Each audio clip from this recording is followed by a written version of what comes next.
Hello, good evening, and welcome everybody to San Dimas High School for tonight, week 9 of football action here in Valley Vista League. The talk about rivalries, folks. This is for the big one, the SmudgePot. A lot on the line here tonight, the San Dimas Saints and the Bonita Bearcats. And we quickly here are underway. San Dimas picking up the Bonita takes the down in the end, going to be a touchback for the Bonita Bearcats. Well, ladies and gentlemen, we are here along with a shrunken crew here for Century Cable. My name is Peter Tixon Hebda, and ladies and gentlemen, at this time, not only is it my duty, but it's truly my honor to introduce you to the young man who graces us once again with his presence. Please welcome everyone the one, the only, Craig Chandler. Craig, two schools with identical records, 4-4 coming in, 1-3 in the league, but both are alive for a wild card spot out of their Division 8 football, and it's a big rivalry. What a festive atmosphere for football here in November. Not much else you can say about it, Pete. It's a rivalry, it's a big game. We're playing for something, and the seniors have parents here tonight playing for the parents. Not a lot of time in the pocket. We'll see quite a bit of that tonight. That time went away in the pocket. As the Bearcats quarterback goes down, he gets thumped down and hard by Adam Maloof. The defensive lineman, 5'10", 175-pound senior, makes a nice crashing blow there. And makes the quarterback eat dirt, and they lose 2 yards. And that was a first and second play. It is now going to be second and 16. The Bonita Bearcats, they want that SmudgePot back. They lost it in 96, 19-7 at Bonita High School last year. They won it in 95. We were here for that ball game, Craig. That was a real thriller. And you see a lot of school parents and boosters and that and coaches wearing that sticker. They want the SmudgePot back. He's out of I formation. They come. Running back takes it up. It's Houston on the carry. And maybe gets a few. Numbers 10 and 52. Anthony Fletcher involved in the stop, as was Sam Porter, the linebacker. Chris Houston is carried the football and lines up as a tailback. Houston had a lot of yards coming into this game here. He just as a tailback, he's a senior, well over 1,000 yards. And just last week, he had a season high against a first-year school in football, Redlands East, a brand new school, no seniors over there. 220 yards against those guys in 23 carries, 5 touchdowns. A few yards are gained on that, about 4. It's 3rd down and 12 from their own 18. Bonita back to throw. Deep back to throw. Screen pass complete in the flat. Look out, he's got some room to run. Twisted down. He goes down on a blasting tackle there. Number 2, Tommy Belen. Yeah, Belen is actually a cousin of a co-worker of mine, and it's kind of nice to see him get a carry and get a touch on the football early. Like to say, get a shout out to my friend Eric Wimberly, working with me. Pete, we're going to see a pro set that we're going to be looking for from Bonita tonight. That means they're going to try to get, there's a flag. Face masking against the, defensive holding. That'll be a first down. You don't see defensive holding too often, so the Saints will keep this drive alive, unfortunately, here for the Bonita Bearcats. Saints last week, wish we had been out here for it, but didn't get a chance on Halloween night. It was their homecoming game against South Hills High School. Very close to beating them. They lost in overtime at a score of 24-21. Had a touchdown call back in overtime. It was a real heartbreaker. The game was tied after regulation. It was the California tiebreakers, 4 plays to the 10. Couldn't quite do it. They had a fantastic football game. Had never beaten South Hills. Came close for the first time, but just didn't happen. In that football game, they had, let's see here, San Dimas in that football game. Had 5 interceptions in their favor, 6 sacks for the quarterback, 3 fumbles were caused, 1 of them was recovered though. But the weak spot was they were penalized for 15 different times. Some of them were bogus calls, they felt, the coaching staff, but they've been playing some real good, sharp football. They've had an excellent defensive squad this year. We come with the wing back to the right here, I formation wing. Wing goes in motion. Gives to the tailback Houston. Houston's still on his feet in the backfield. Tripped up, maybe got back to the original line of scrimmage. He got stumped there by a couple of ball tackles, including 33 and 22. 33 Jake Tibbetts, 22 DJ Hackett. Hacks him on that play. Chris Houston, he's an intimidating guy. You look at his size, he's a tailback, Craig. We don't have any ratio height listed, but he's probably only about 5'10", and maybe 180, but he's got a good bruising run ahead style. I think he's even shorter than that. I'd say maybe 5'8", 5'9", if that. But he's a good heads up runner. Well, I was down on the field, Pete. He's actually about 5'7", but he is down in the field they go here, and it's just plugged up in the middle as all the defensive linemen converge. Anthony Fletcher involved in that stop. Also number 64. Joe Mastromoni, a nice Italian name there. No gain on the play. No gain on the play. They're doing their job here on defense. Defense is really going to strengthen San Dimas all year. They play a ball control offense, as we have seen defensively. They've been up to the task. I would put this defense up against really any schools in the area. They have done a fantastic job keeping their squads, keeping their team here in games. They got a very talented and well-developed front four, but the rest of them are young behind that front four.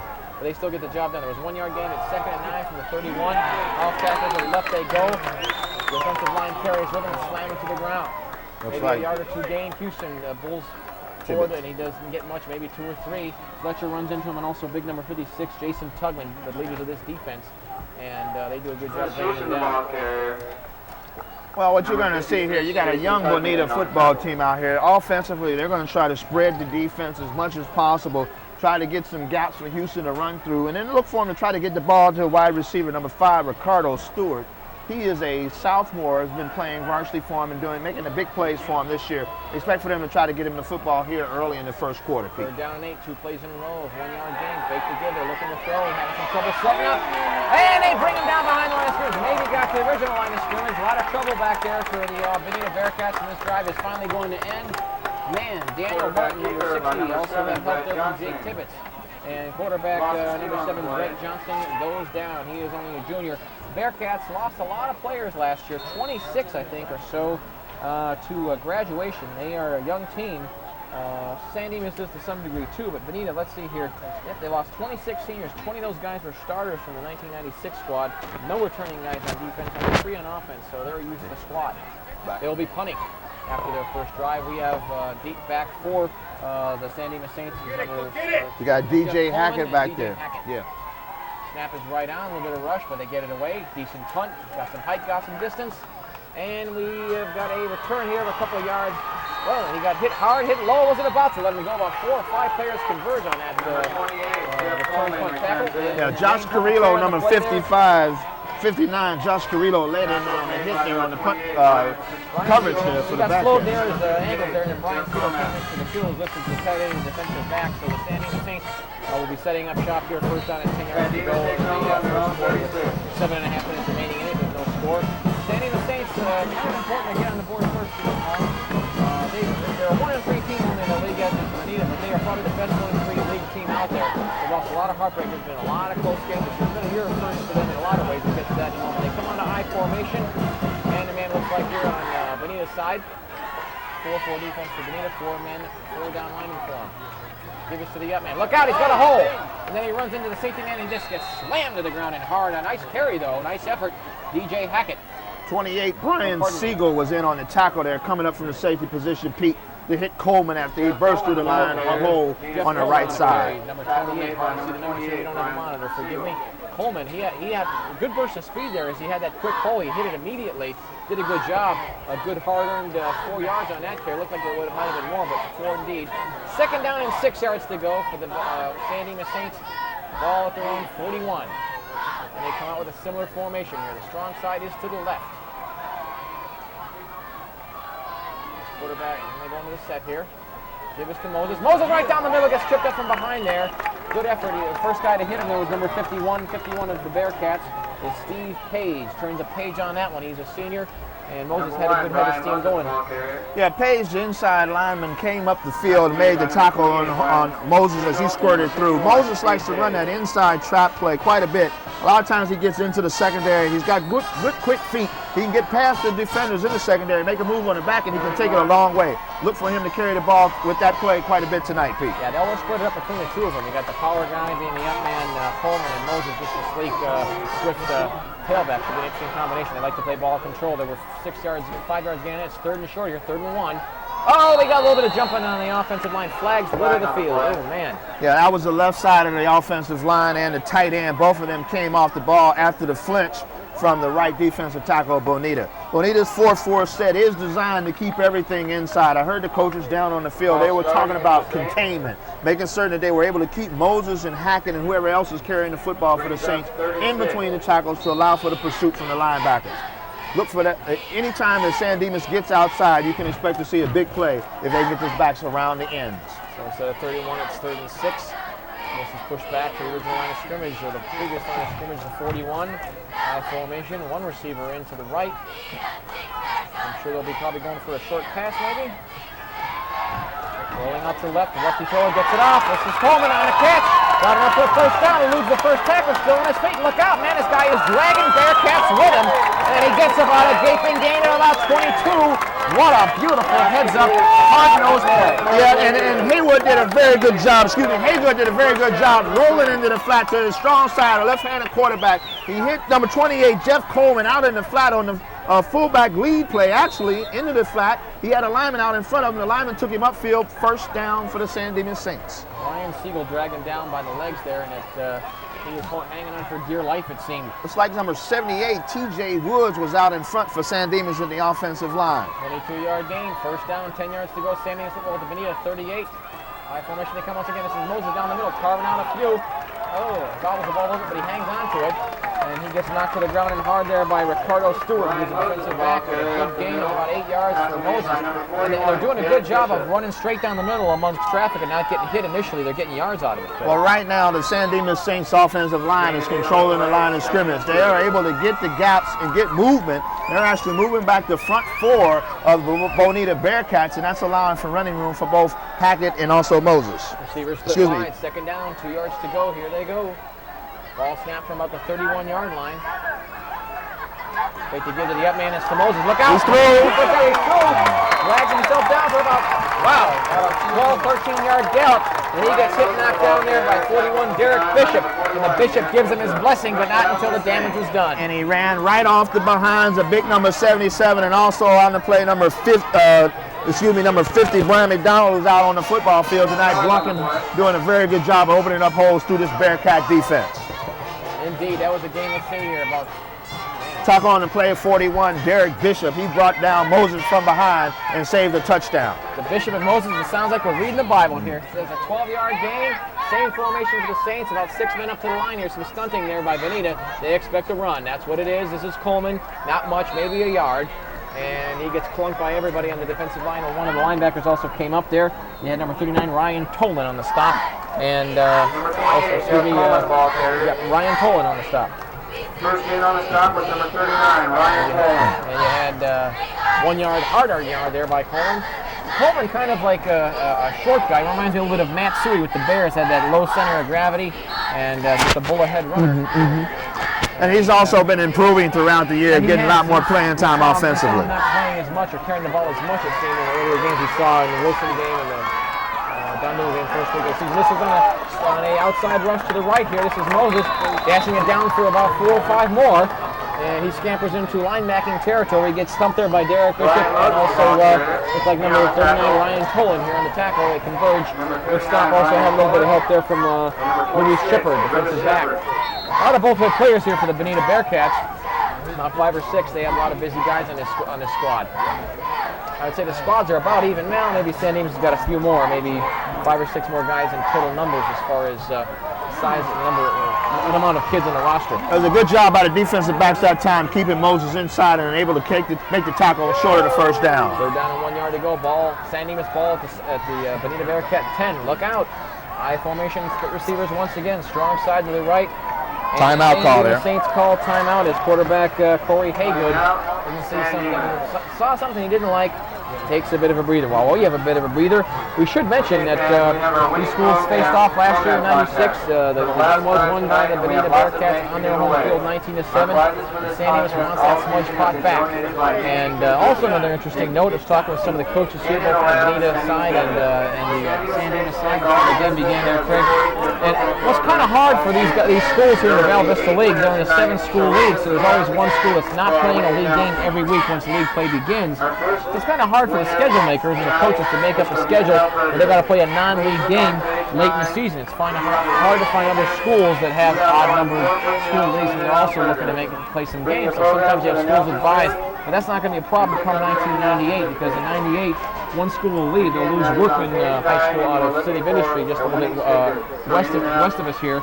And coming in will be Sierra Vista and also Baldwin Park, which will be coming from another league.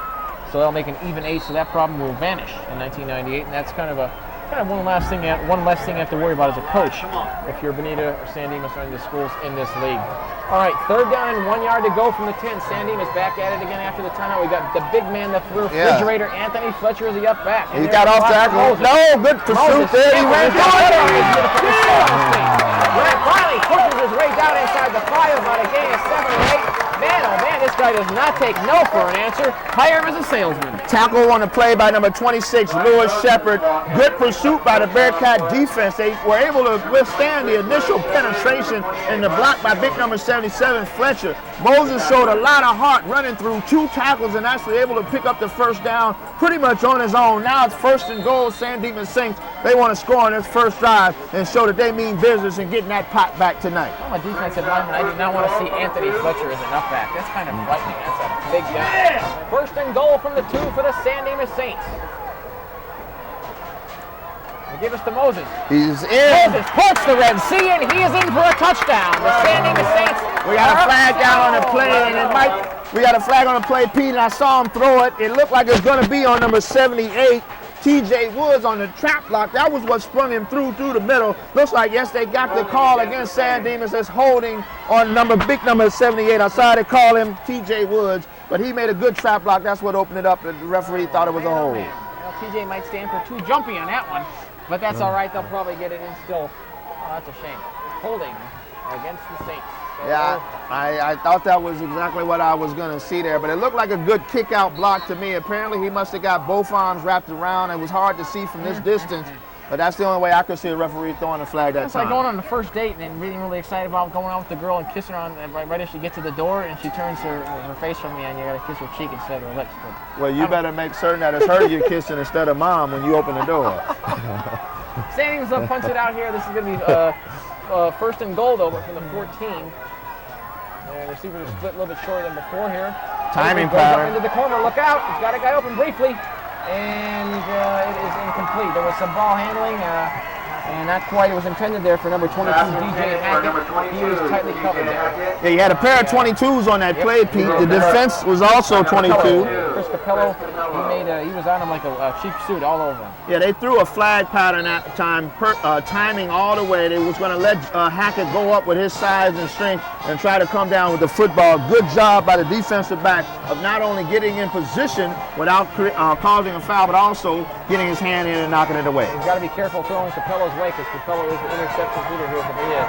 He's a terror on it. All right, 2nd and goal from the 14 for the Saints. They fake the give to Moses. Hagan rolling to his left, lose a couple tackles. Ooh, man, he got thumped in hard there on the 10. He took a hard tackle going down. Derek Bishop clunks him. Tackle made by number 41, Derek Bishop. He paid a bit of a price. That's a gutsy play for a quarterback, though. Haygood is only a sophomore. Usually he's coached to slide down to avoid injuries, but he went all for it a la Jim McMahon. A lot of credit on the play defensively for number 23, Zach Busey. He was able to create the penetration to flush Haygood out of the pocket, so he had to run it upfield. He did a good job of picking up yardage and not losing anything on the play before the good tackle by number 41, Derek Bishop. Harder than 3 yards there for the Saints. 3rd down and goal from the 11.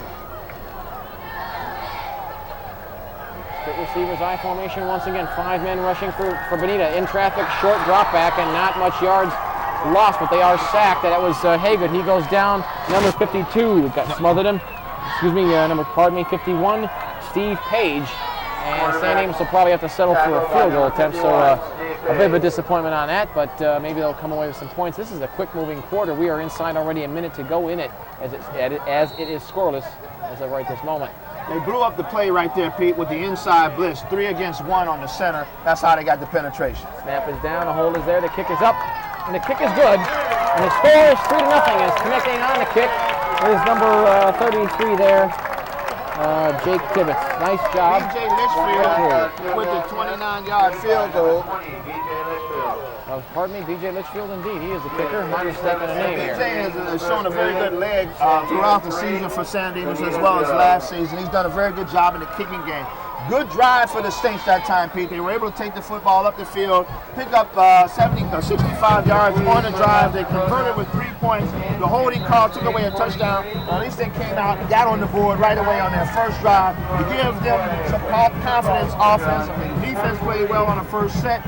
Good start tonight for the Saints. Yeah, they didn't come with what they wanted, but at least they shown themselves and their coaching staff and the fans here that they can move this football. And I'm looking at both of these squads here, and there's, like I said, there's not a lot of seniors on the Bearcat side. Maybe gosh, maybe 8 if that. But San Dimas is don't have that many themselves, but a lot of those guys are in the field here tonight. A lot of these guys playing here for Bonita were junior varsity players last year, so they are a young team, but they're rather talented for their youth. Low kick here for San Dimas, right spot on after a bounce here. The return man Houston here, the running back here on returns. Look out! Ooh man, you heard the pads clunk on that one, and he gets plunked around the 27, and down he goes hard. Nice hit there. I look like Sam. No, 51, big number 51, Chris Horn got Chris down. Horn blows his horn on that one. Nice play by him. He put a thumping blow on him. Also had a little bit of help there from Joe Mason. So good return though. Good quality, hard run return there. That Houston, he was a straight ahead John Riggins type runner. Stop me if you can, right down the middle. That was a good point you made about the Bearcat team being very young, but also showing a lot of success under Coach Larry Hatley, 2-year coach, and also a former player at Verne and UCLA. Yeah, he's a nice guy. His first job. Oh man, a batted down pass was in. Oh wait a second, it's still a live ball. Porter. It was intended there on a sideways, straight sideways screen pass, and it was batted down there by. They tried to hit the tight end, number 28, Brian Siegel, out in the flat on the tight end screen. Got batted down. It was still in the air. It was caught. Batted down by, it looks like was number 26 on the play. It was 28 on the play. Jeff Coleman looked like he batted it in the air, and then it was caught by number 31. But it remained in the air. Chris Houston. Yeah, that was an unusual play. You don't see that very often. That's the last play of the first quarter. And that was a weird one. I thought that was going to hit the ground. And it's nice to see the San Dimas Saints. You know, they're still struggling a little bit. You know, they're a 500 club, but you know, we've been in here the last couple seasons past, and it seems to get a little bit bigger and better of a following. That's always good to see. It's really grown over here in San Dimas for them. Well, you know, it's a good thing that we're seeing two programs that are coming and they're developing together along with the rivalry. That's one good way to keep the good kids inside your program in your neighborhood, by having a good rivalry and good program. And what you're seeing is two teams that are doing that. You got a South Florida junior ladies team in Bonita. They are 4-4. They're coming in here tonight with a little bit of confidence, but also knowing that they're really playing for next year. San Dimas, on the other hand, is trying to continue to build on what they built on that playoff experience that they had a couple of years ago. They come in here tonight with an opportunity to take it another step along that way. That's exactly what they want to do. All right, second down, 7 yards to go after a 3-yard gain on a very unusual pass play. And we have 3 backs in as one goes in motion out of the eye here. This is Houston. Flags are down. Houston still on his feet. Look out, he might burst it through. Wow, he took he got absolutely leveled around midfield. Now we got maybe a face mask here. Houston went down around his own 47. He scampered for about a good 20 yards there, but man, let's see what the call is. I think it is face mask. He eluded the first tackler there, just kind of fell down as he's trying to bring him down right around past the line of scrimmage, but he got a good run on that. It looks like they got offsetting calls here, Pete. It looked like I saw an offensive signal and also probably a personal foul. I see the Saint defense taking a few steps back in case of a walk-off right now. Yeah, I think so. Bonita, so far, when they've had the ball, they've done a decent job on it. We got offsetting, and offsetting was illegal motion, and I saw the illegal motion. The fullback, the lead back on the play, number 21, Bobby Ray Neal, came out of his stance a little early. Side judge caught that, and then of course there was the penalty on the Saints, and that was a flagrant foul, and I didn't see the call there at all, so it looks like the legal procedure canceled out the penalty call against the Saints. And you just made a point I was about to. Illegal motion is usually called as illegal motion, though it's pretty much the same penalty and same yardage. When somebody just jumps up and the play develops and happens, that's usually called legal motion. False start is usually when somebody just starts way out of place before everybody else, and it's flagged as a dead ball foul. That's kind of one of the minute details of penalties termination here in the world of football. So it remains second down and 7 yards to go, more or less like a do-over, and they do it down in the middle of the field, maybe a hard-earned 3 or 4 yards carved out there by Mr. Houston, and he gets thumped there by number 51, Chris Horn, among others. Well, Houston does a good job. He's running up the middle and then sliding outside after he gets through the initial wave of line of scrimmage and defenders. What he does is he covers up the football well, drives through with the leg drive, then he brings that head up if he's not brought down after 2 or 3 yards and looks for the extra burst. He does a good job. He's a safe bet for 3 or 4 yards every time, and he'll break one when he can. Not speedy, but fast enough. 3rd and 2 after about a 5-yard gain. Close to a first down he gets. And he shows why he's got over. Well, actually was a keeper there by the quarterback, pardon me, Brett Johnson. Yeah, the Johnson keeper gets enough for first down, about 2 or 3. That's all he needed as they move the sticks. Yeah, And, Mike Spalding did a good job with the ankle tackle to bring him down. He could have picked up more yardage on that, Pete. It looked like it was just a straight call, make sure that they picked up the first down, but there wasn't anybody up the middle of the field, and if it wasn't for the tackle by Spalding, he would have kept running. San Dimas down, up 3-0 here. 10:40 remaining in the second quarter. Bonita on the march. 2-back set. They come with Houston as the up back stays in the block. Houston falls forward, maybe gains 2 or 3. Gets hit and knocked down there by 56 and also 28. Initial man to hit him there was the big guy, Jason Tugman, and also helping out was Jeff Coleman. Tugman is one of the 2 defenders here on the San Dimas side, defensively, that is getting looked at by scouts. But of course, the big interest is in Anthony Fletcher. Had the very nice pleasure of speaking with defensive coordinator Rick Martin, real class guy, and he says Anthony Fletcher can write his ticket. Every school is after him, and I can believe that. He's been a consistent player. All right, we have a second down and 7 situation. This is Houston just runs into the defensive line. Might have gotten a yard. He knew he was going to take a thumping as he went through, and he crashed into Adam Maloof.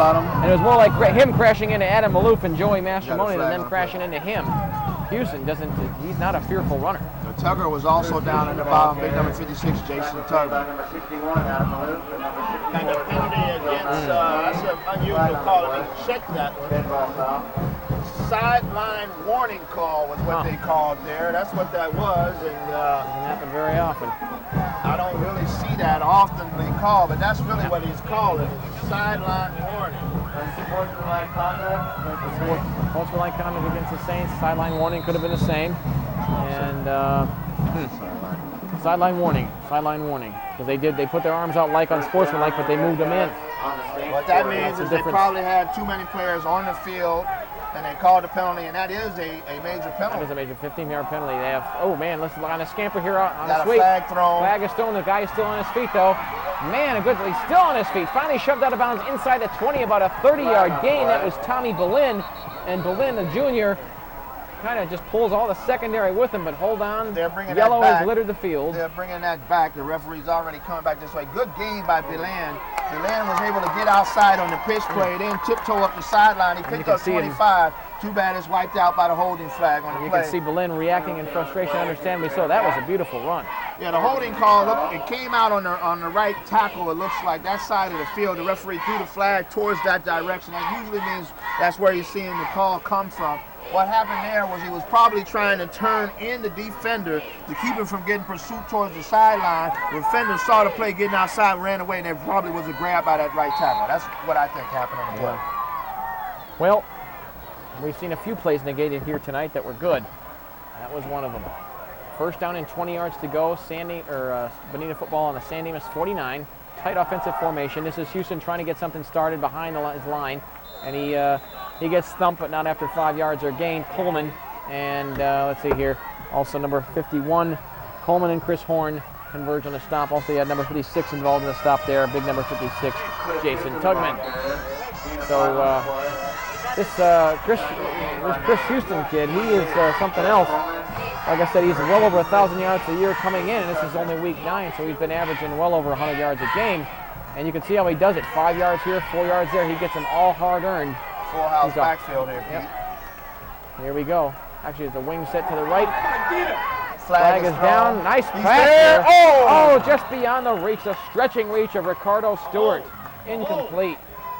Man, that was a perfectly arced pass right above the defenders, and I think San Dimas' defense was a little bit fortunate there. That was slightly overthrown because he had the guy beat by a step. The pass was just out of reach, but there is a flag down. It looks like it's going to be holding. So we got to get these flags under control. Really, both sides here. San Dimas and Bonita, but Bonita really hurting their cause. There's a hold definitely on that call right there by the referee. That one came out on the near side of the field. The play was designed to be a pass play out of a run set. They had the full house backfield. They brought number 5, Ricardo Stewart, in tight and then ran him straight downfield on a fly pattern, slightly overthrown by the quarterback. Good play call. Too bad the execution wasn't there by the left tackle. Yeah, it was too bad. 4th and 15 there, and let's see here. Nope, third down and 15 to go for a first down. Shotgun set here. One back stays in on the shotgun. It's a screen. Down the middle, and it's picked off.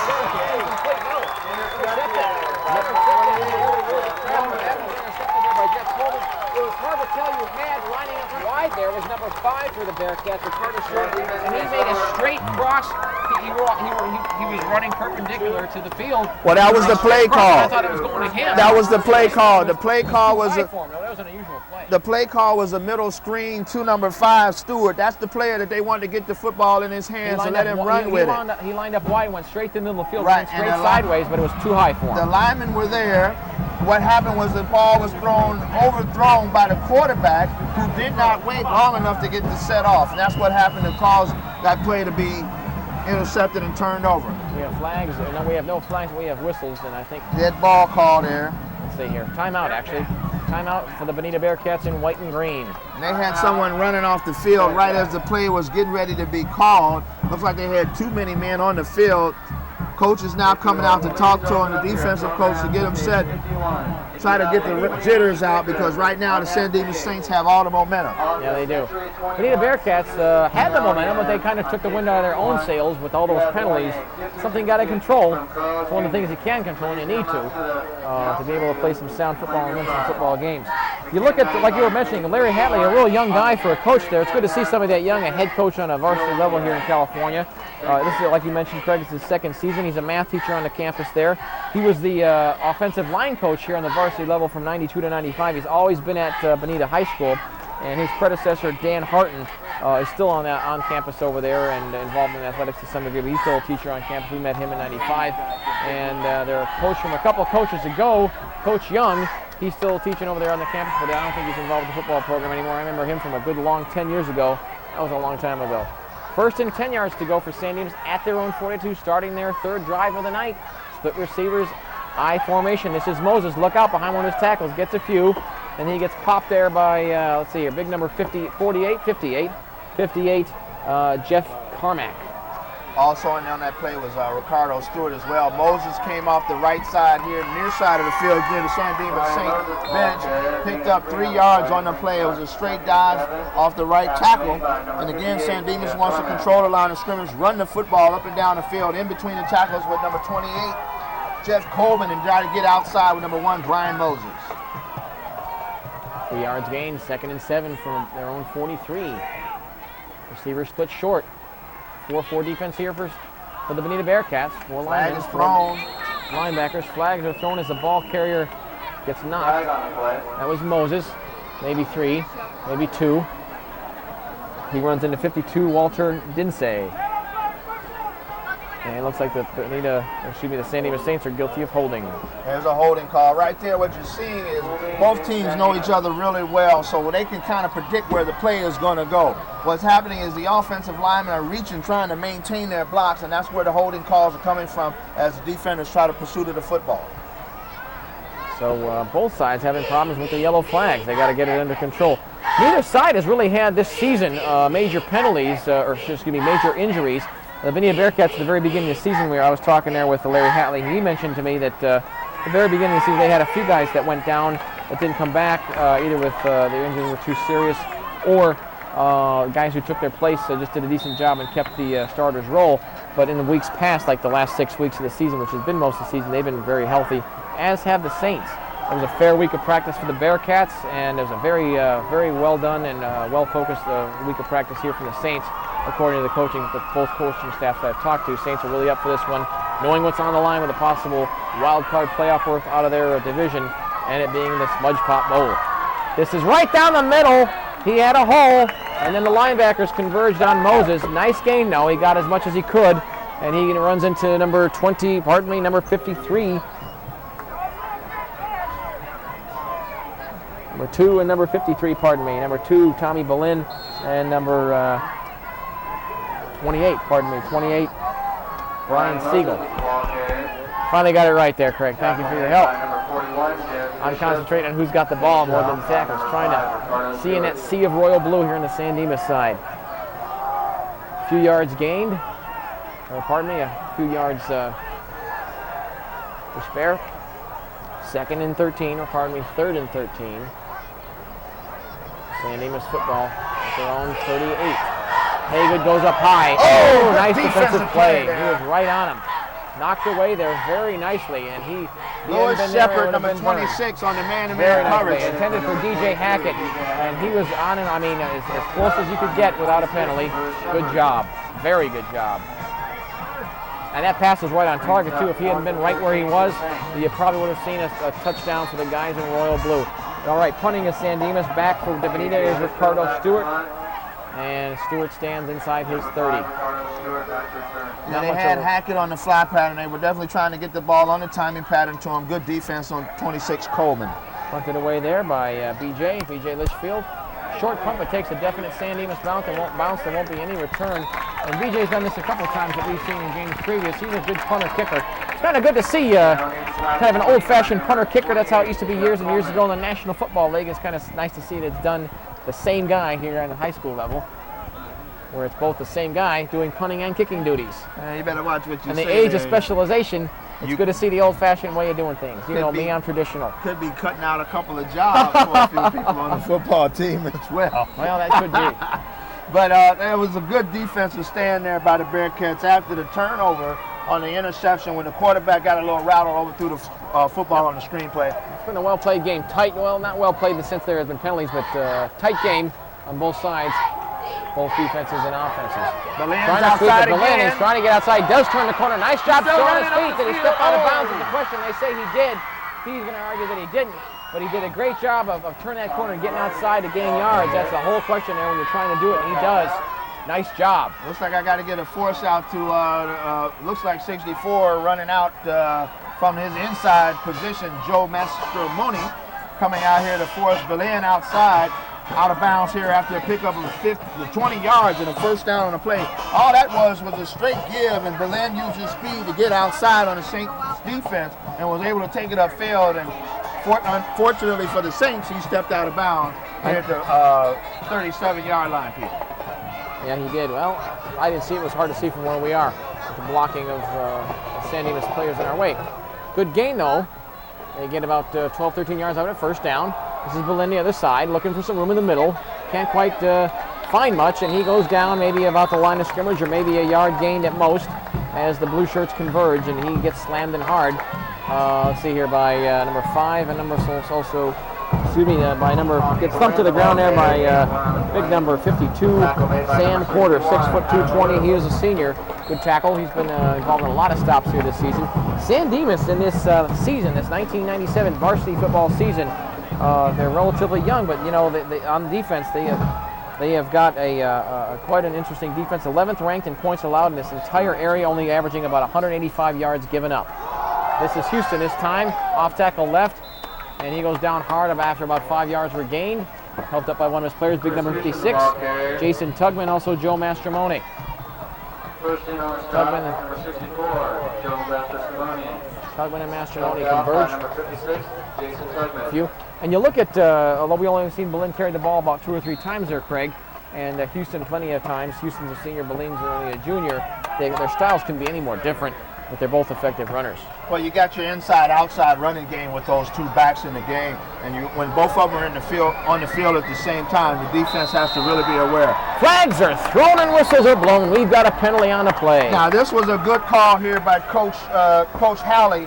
This was a coaching call found from the films. Because if you remember, we saw quite a bit of this occurring when Wilson was here a few weeks ago. Wilson's would come out of that set, take that one last peek at the defensive lineman and go back in. This time we saw all the San Dimas Saints jump across. They're clapping. Looks like they're going to get the call, but that was a good call by Coach Halley to give the opportunity to pick up the first down on the defense. Call for the Bearcats. So I didn't see it, but I think it was the right side of the line. We've got to name the lineman here when we get a chance. The offensive lineman here for the Bonita Bearcats are Carson Anderson. He's number 62. George Huerta. Let's see here. Jimmy Stansock. Also Ernesto Garcia. Yeah. And so we're missing one more. Jimmy Stansock, Ernesto Garcia, and Steve Guston. Yeah, you see Coach Halley is called over the head referee, and I'm sure he's talking about that play right there because that was a setup call. You had 3rd and short there, and in order to ensure he had an opportunity to pick up that first down and keep this drive alive, he called a play that he had scouted out against the San Dimas Saints team, and he wanted to talk to the referee about that because he was saying that his players still had an opportunity to come out of that set and take that last look. Interesting tactics being played down on the field between these two teams in a game where Bonita coming out here with split receivers. I think this is the first time we've seen her tonight. This is 3rd and 9 from their own 39. They're going skyward. Look out! Oh, got an arm on him, but just not on target. Way off target. Incomplete. We have a flag down behind the line of scrimmage well after the ball is thrown. We'll see what's up. That guy's got a good arm on him, though, Craig. We know he can throw it. Brett Johnson, quarterback. He's only a junior. Talented. He's just got to work on his accuracy, but he throws beautiful arcing passes. We got a penalty against the San Dimas Saints. I didn't see the call. I was a little upset that they didn't throw a flag downfield. Looked like Hackett was pulling with the inside arm of the receiver as he was running down the field, and the back judge was running right there with it. He should have saw the flag. This is a major penalty, first down call against the Saint defense. Personal foul. Looks like it was roughing. Might have been roughing the passer. I think that was the call. Was the call.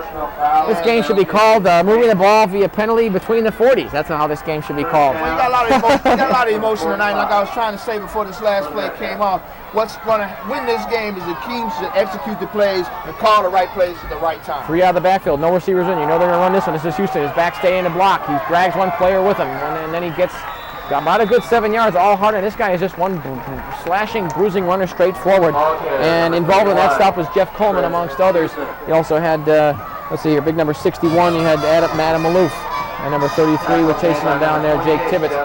If you look at this Houston kid, and he just, again, he's only about 5'7", maybe 100, and I'm just guessing here, about 170 probably at most, but he is a powerful guy for his size. He packs a lot of punch. We are inside 4 minutes. It's 3-0 San Dimas, but it's been an interesting football game. And let's see here, one of the referees is coming out here to the midfield. There's some Looks like we're going to get a timeout call here. There's timeout by San Dimas. That's their second. They have one remaining. Bonita has 2 as they have the ball here. And Bonita, they've been able to move the football. It's just that they're hurting themselves with the penalties there, Craig. Well, again, I think what's happening is you have both teams know what the other teams are going to run. There are no secrets this late in the season, especially when you're playing league games.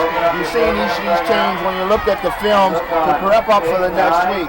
So what's going to happen is the coach that coaches the best and the team that executes the best will walk away with the pot tonight. Both of these teams want this pot. Bonita lost it last year. San Dimas wants to keep it. So what you're seeing is a lot of emotion out on the football field. And any time a player looks like or feels that he's not doing his job, then he may be committing a foul that he normally would not commit. And that's why the flags are being thrown quite a bit here in the first half. Well, right now the pot reigns supreme at Bonita High School, right down the road here in the same school district of Bonita, or excuse me, of the next town over in Laverne. San Dimas wants it back. 19-7 was the score last year, and San Dimas needs that SmudgePot back. All right, second down, 1 yard to go. You see guys walking around with their buttons and their stickers and their T-shirts. Bonita won it in 1996. And they got 3 out of the backfield, 2 very uptight behind the quarterback. It's going to Berlin, and Berlin is just needed to get 1 or 2, and he gets it. Kind of just falls forward to kind of like a somersault run there. And you had big number 78 with a, let's see here, T.J. Woods. He got shoved around and thrashed by T.J. Woods. That's a nice stop there. He did pick up the first down on the carry though, Pete, but it looked like Berlin ran into the line of scrimmage and just stopped there and took the hit, protected the football after he picked up the first down. And he did exactly what he had to do, and he comes off. So we have a 1st and 10 here for San Dimas to keep the drive alive at the for Bonita at the San Dimas 35-yard line. I formation 1 also to the weak side. They elude Houston eludes the first grasp, and he finally goes down. And every rush is the same, just hard-earned yards, straight forward. This guy is something else. Joey Mastramoni. He levels him. Good tackle. Bonita not doing a stellar job of controlling the controlling the line of scrimmage when they're on offense, but they're doing a decent job enough. And really, Houston does most of the work on his own. He's just he bounces off of players. He's kind of hard to stop for his size. This guy's a real gutsy player. He does a good job of running to the angles and then finding the holes, turning, squaring up, and good enough field, picking up yardage. 4 yards, second down and 6 yards to go for Bonita at the San Dimas 31, straightforward, I think short of a first down. And that was the quarterback keeping it himself there. Brett Johnson, about 2 or 3 yards, maybe a yard or two short of the first down. The ball is marked there around the 27-yard line. What they do, it looks like that's a planned call as well, Pete. That's the second time we saw that play run so far here in the first half. It looks like the quarterback comes up to the line of scrimmage and checks. If he sees a gap right behind the center, no one covering the center, he gooses him and runs upfield, picks up what he can. 3 out of the backfield here, no receivers. You know they're coming with a run. This is Houston. Hit it. Carves his way down the middle. Houston carves his way down the middle, and flags are thrown as he goes down. Maybe he got probably enough for a first down, but let's await the call. He runs into big numbers, or the squat but built number 64, Joe Mastromoni, 5'7", 205 pounds. And that hole came from the backside of the play, Pete. Again, this is linemen doing things that they don't have to do. If their man is out of the play, why reach out and grab and commit the foul? Yeah. That's what's causing the Bonita offense to stall, because the offensive linemen are trying to make the blocks too good. All you want to do is get a piece of your man, get your running back through the hole, and then let go and let him run for what he can get. Yeah.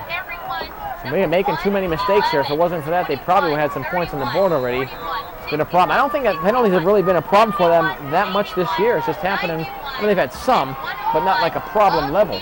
And I'm sure that they're going to get lectured to by the staff here at halftime, because they got to work on that. They continue it, they will lose this football game. All right, third down, 11 yards to go for a first down. The ball is marked after the penalty here at the 37.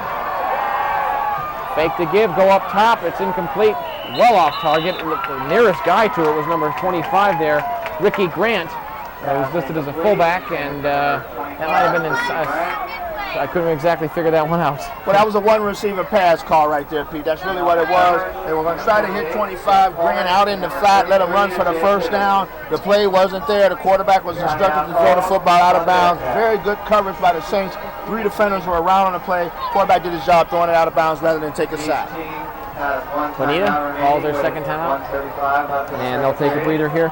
While we have a moment here, Ted Clark, of course, is the head coach here at San Dimas. We mentioned him before, and he has been at other colleges here before, Citrus College and Glendale College, coaching under John Rome at Glendale, or John Rome at Citrus, and John Secuto, class guy, met both of those gentlemen at Glendale. And he's really just glad to be here. He's a PE teacher here on coach. Lonnie Valentine, he's a varsity offensive coordinator. Likes to run ball control offense, as you can see. Nice guy. Had the pleasure of meeting Rick Martin, who played on the 1979 or 1980, I think it was 1980 CAF championship team at Don Lugo High School in Chino under Coach John Monger, a mutual friend of mine. And he's the head coach here. He is a coach of wrestling, though. He coaches football head as an assistant as the defensive coordinator, and also wrestling coach here at the school. He teaches in the Chino High School district. Nice pass, right on target. The defensive back was behind the receiver. The receiver makes the catch right on target. Chris Capello, nice grab. Man, oh man, that got exactly what it was designed to do. About a 20-yard gaping gain right down the middle. That's smart through San Dimas. But again, that was a very good job by the quarterback on the play.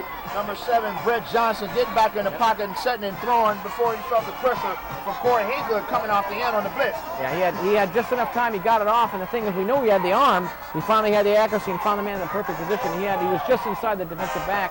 Nice play, about 15 yards. First and 10 at the 12. Outside on the ball, looking for some room. He's got some. He's still on his feet. Look out! He goes down. He goes down the end zone. But let's see here. The signal touchdown. I think he might. No, I think he's down around the 1. He did fall down in the end zone, but his knee had probably hit the ground before he went over. They are just barely short of a touchdown to him, and they are literally at the 1-foot line here. Yeah. And we have 1 minute and 6 remaining in San Dimas. Bonita does have 1 timeout remaining. He did pick up the first down, although he was short of the touchdown. He looked like he fell in, but his knee, you probably were right, his knee came down before the ball. Clock is ticking there. It was first and goal inside the 1. This is the furthest, of course, obviously, that the Bonita Bearcats have gotten all night. They come with 3 out of the backfield, keeping it on the keeper here. Quarterback is in. They got the touchdown. They break the play on the goal line. Touchdown for the Bonita Bearcats. They're in the lead 6-3 with inside a minute to go in the first half. And finally, plaguing themselves here with penalties. They get past those bumps in the road, and they are in the lead for the first time here tonight.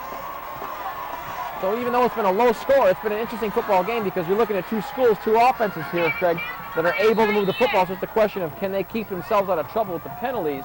If it wasn't for that, it'd probably be a little bit more high scoring in the game, but an interesting football game nonetheless.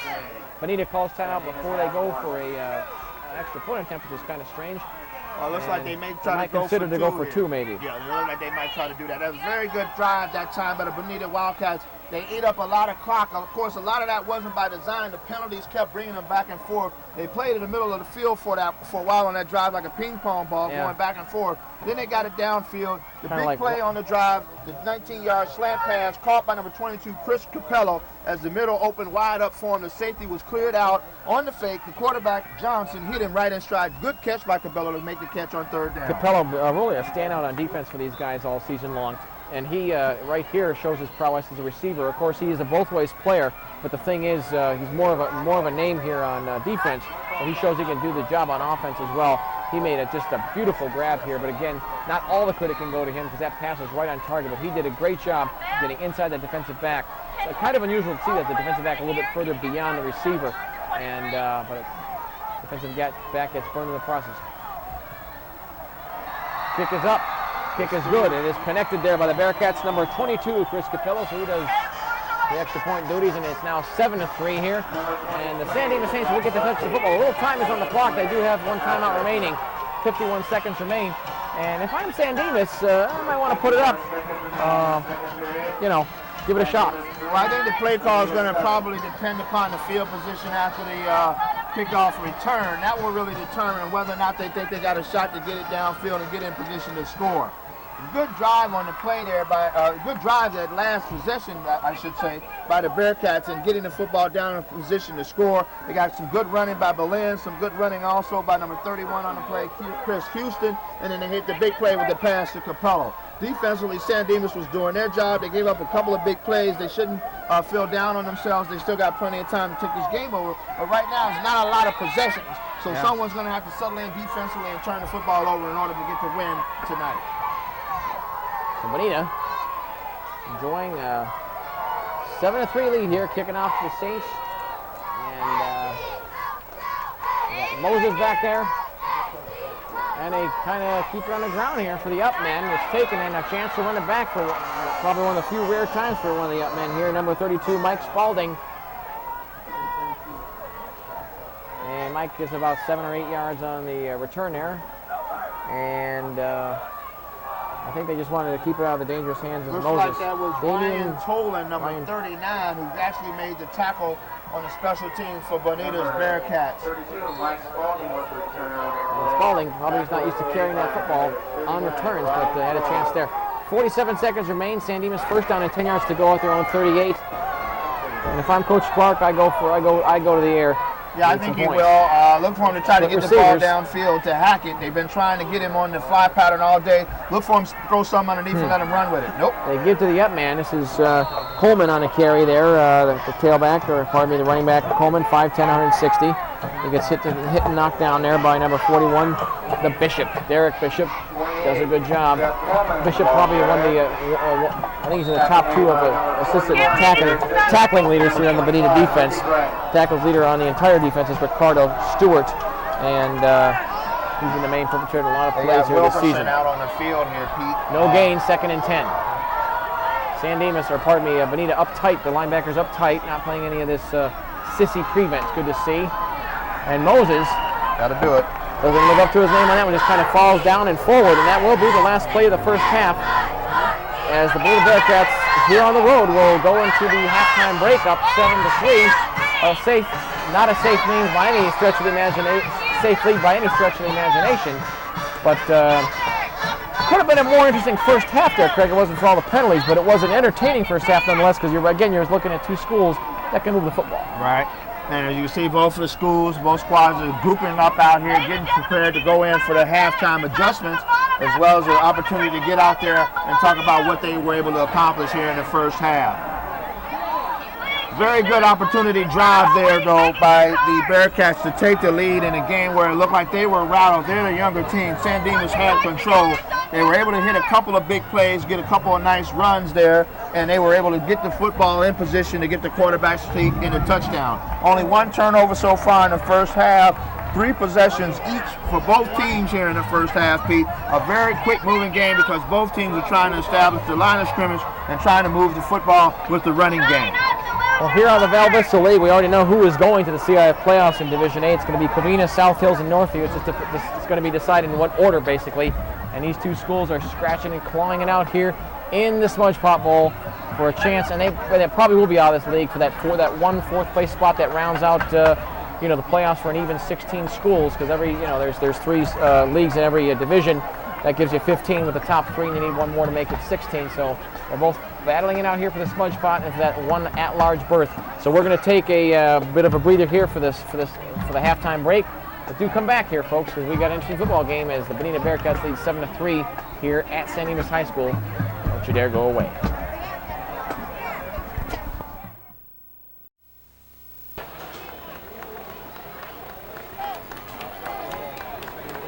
We are back at San Dimas High School here for the second half of action as the Saints are taking the field right now. The Saints are trailing here 7-3, Craig, but we're right here at the beginning of the second half, but you get a feeling that this is going to get to be a grudge match. They're really going to both dig in. It's going to be a battle of who can play more mistake-free football. Who's going to win the battle, the offensive line. I think we might be in for a little bit of a school district football war here as we settle in ourselves here for the third quarter. I think you're right. It's going to be whoever wants it. You see the seniors leading them out through the top right there as they bust through and they come out on the football field. They must be ready to go here early in the third quarter here. Put together a drive like they did when they took possession in the first half and went straight down the field and were able to put 3 points on the board. Let's recap the scoring. The first drive that the Saints came after a Bearcat punt after they received the opening kick and did nothing with it in 3 plays and out. San Dimas was able to drive all the way down the field using the good combination of running between Jeff Coleman, number 28, and Brian Moses, number 1. And then they were able to get a 20-yard field goal after a holding penalty stalled and took away a touchdown run by Moses and went up 3-0. Then there was another interception that was picked off by number 28, Coleman, and they were able to do nothing with the football, and they punted it away. The Bearcats took over, got some good runs from number 31, Chris Houston, and also number 2, Tommy Belen, to take the football down in the scoring position. The drive looked to stall a little bit, and then they picked up a good key 19-yard slant pass to number 22, Chris Capello, put him down in scoring position, and then after another big first down game by Belen, the fall in for the quarterback sneak, number 7, Brett Johnson, to put the Bearcats out in front 7-0 right before the half, 7-3 right before the half, and now we have a 7-3 game with the Saints getting ready to receive the kickoff and try to take control of the football game. Take a breath there, Craig. Take a breath.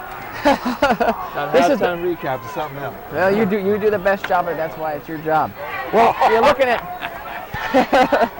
You do. Yeah. But this has been the first year for the San Dimas Saints in which they have ever beaten the Ganesha Giants, the public school out of Pomona, just down the road here. They beat them 7-0. A very, very good defensive game there. They held Ganesha, I think, to a little more than 100 yards, which is hard to do because Ganesha's been known for a good collar running offenses down through the seasons. They beat them 7-0, and a similar game to this. It was low scoring. They came out and scored in the very first drive and dominated the rest of the game defensively. It's been a season of first for these guys, and they want to get that SmudgePot back. You may see it happening. All right, San Dimas receiving, Bonita kicking off, number 23 for the Bearcats, putting his foot into it, Zach Bussey. And end over and kick down the middle of the second half is now underway. And look out, straight on ahead. Good pops there, he's open. Look out, Clunk's body's there with 1 and doesn't quite go down, about an extra 5 yards after the initial hit there. Jeff Coleman, a good head of steam going. And he finally gets hit hard and knocked to the ground there by, looked like number 52, 52 for the Bonita Bearcats. 52 is Walter Dinsey. So a good return. He took it right around his goal line and he dashes it out to about the 30-yard line. Nice return. face mask. Got a face mask. The Bonita Bearcats. So the San Dimas Saints will be in sterling field position to start the second half here. They'll have a 1st and 10 at their own 45. That's pretty good. Before you get the first call, they do got good field position. Let's get the offensive line set. This might be the only chance to get them set. Number 50, Brian McDonald's in the middle. Then you've got number 56, Jason Tugman. Number 64, Joe Simone. And then you have number 77, Anthony Fletcher. And also number 78, TJ Woods. I see Mrs. Mastromoni down here.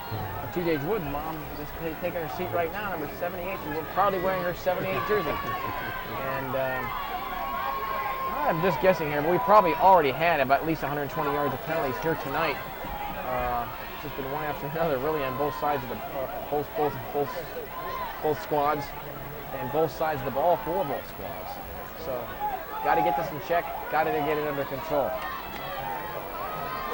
There it is.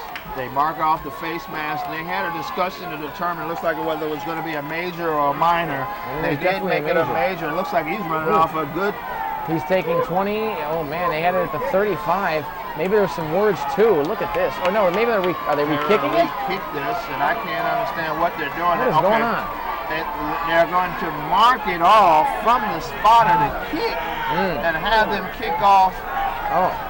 From there, and I don't quite understand that call because the face mask occurred during the run back of the kickoff return. So how could you penalize them from the re-kick? It doesn't make sense. You have to penalize it after the tackle and go from there. Well, there's a 15-yard penalty. Mark it off. But how could you 15 yards further back from where you originally kick it off. I don't understand that either. And they're keeping the seconds ticked off, the 10 seconds that they took. Bouncing here on a return. Hit by the first guy and goes down by the first guy. And returning it was number 25. He got knocked to the ground and hard there by number 5. Number 5 is Ricardo Stewart, and also had help there from Josh Carrillo. And it was returned there by number 25, Carl Fink. I still don't understand that call there. I have to say that that's something that's probably going to be reviewed by CIF if one of the coaches wants to take it. I've never seen anything like that before, Craig. That was weird. That's definitely the call. That's a very unusual. You got to have a face mask occur during the play, and that means that the play stands and you mark it off from there. But the only thing that I could see that would be a penalty where you need to re-kick it is if you're offsides on the kickoff and you're the kickoff team. But they didn't call that. Yeah. So no, I know that's the only penalty I can think of where that would be legitimate. Anyway, it's 1st down and 10 yards to go for San Dimas. They're already in good field position at their own 46. It's a pitch to Moses. Moses has a little bit of blocking. Oh, he gets tripped up. Flag goes down. He ran in, hit him hard, hit him low. Wasn't about to let him go. Was Ricardo Stewart. Just tripped him up by the ankles there, but Moses had some daylight in front of him. He was looking that way and didn't notice Stewart at his feet. So again, 2 plays, 2 flags. And this game's going to go on forever. This continues. Holding is against the San Dimas Saints. So 1 penalty here, 1 penalty there, and the ping pong game has started again. Yeah, and what you saw right there was again the play occurring where the flag was thrown inside the line. The interior linemen were probably trying to make certain that their defender didn't have an opportunity to pursue to the football. There's no need for that. You hit your guy, let him go right there, and then let the play run its course from there. Yeah. Moses had picked up a good 5 yards on the play after the lead block by number 28, Jeff Coleman, who's having a heck of a ball game out here tonight. Yeah, he is. He ran inside of that block, was tripped up by number 5, Ricardo Stewart. For 10-yard penalty, 1st and 20 to go for the San Dimas Saints at their own 35. Corey Hager, the sophomore quarterback, he's got trips to the left. He looks that direction, rolls to the left, in trouble. Look out! The defenders can't do it. He is sacked, and 2 players converge. Numbers 5 and 25. Ricardo Stewart and number 25, Ricky Grant. They thrash him behind the line of scrimmage, and good. About a loss of 10 yards. Yeah, that was a straight corner blitz right there. They must have knew that San Dimas was going to try to throw the football as Haygood faded back into the pocket. He had nowhere to go. Both corners bear down on him. Number 5 actually tried to knock the football out, trying to explode into Haygood. Haygood did a very good job of holding on to the football and keeping control of it for the Saints. Yep.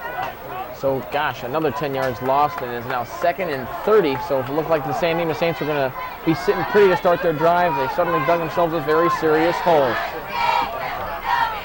2 receivers to the left of Haygood, wing set to the left. Single back formation is Moses. They give to Moses like a draw here. Look out. A few yards, bounces off a couple guys. Ooh, and then he finally gets knocked from behind. He he was running forward and the guy hit him from behind, catching up to him. Don't see that very often. Nice hit though, and good hard clean hit there by big number 55, or excuse me, 52. 51. 51, Steve Page turns another page on that play, and that of course was carried there by Moses. Tackle made by number 28, Brian Siegel. 5 and 51, pardon me, Ricardo Stewart helped on the stop. So you had a few yards gain there by Moses, and 6 yards total. Okay.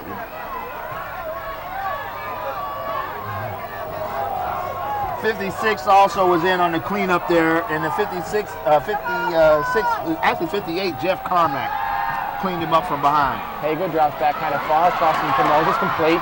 Just dragged down from behind, 2 yards gain there. Number 23 drags him down from behind, Bobby Ray Neal. Yeah, Ray Neal did a good job pursuing from behind. The screen was set up. They got good blocks by number 77, Fletcher. Looks like also Joe Mastro Simone was also in on the block there. A good rundown from behind by 21, Neal, to keep the play from picking up the first down. Mastromone, I like that name. It's got a ring to it.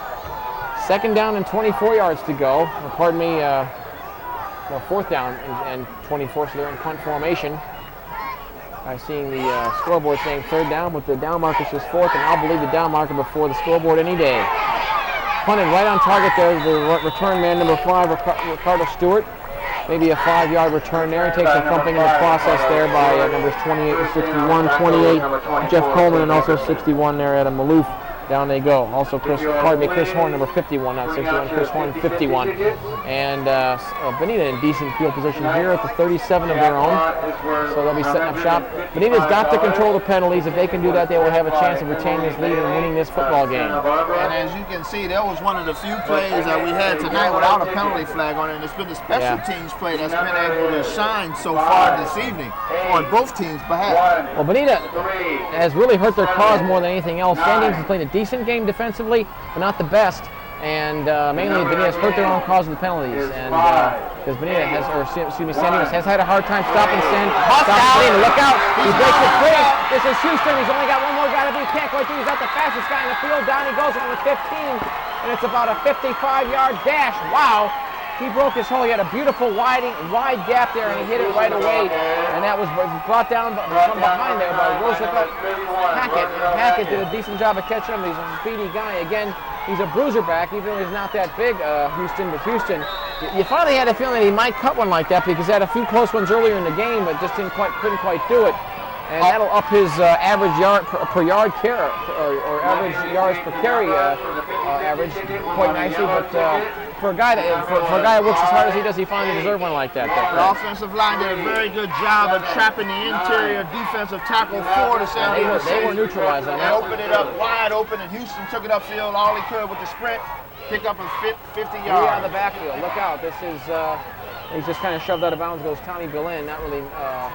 Holman with the shove out. Just stiff arms him out of bounds. Stops the game there, maybe at 2. Billin looks like he's a talented runner there, Craig. A good outside runner, got some good speed, can turn the corner. We just really haven't seen him touch the football all that much. And my guess is possibly that Larry Hatley, that seems like a world-class guy, and then before the game began here tonight, is that he's really giving Houston the bread and butter runs here because he's the senior, and maybe because Billin is the junior. But they both are equal talented, very different styles, though. Interesting rushing attack for the Bonita Bearcats. 1st and goal from the 6 after about a 5-yard gain. This is Houston in trouble. Gets racked up right around the knees and the ankles. Hit him hard, hit him low, wasn't about to let him go. Number 33, Jake Tibbetts. Yeah, Tibbetts did a very good job of getting around the blocker, getting in the backfield before number 31, Houston, was able to get upfield and pick up some yardage. Very good play that time by the defensive line from the Saints. 1-yard gain. It'll be...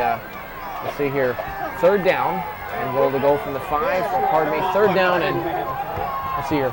3rd and 7, they have a chance to pick up the 1st down without getting a touchdown. 3rd and 5 yards to go from around the 9 is what it is. They come I formation, wing to the weak side right.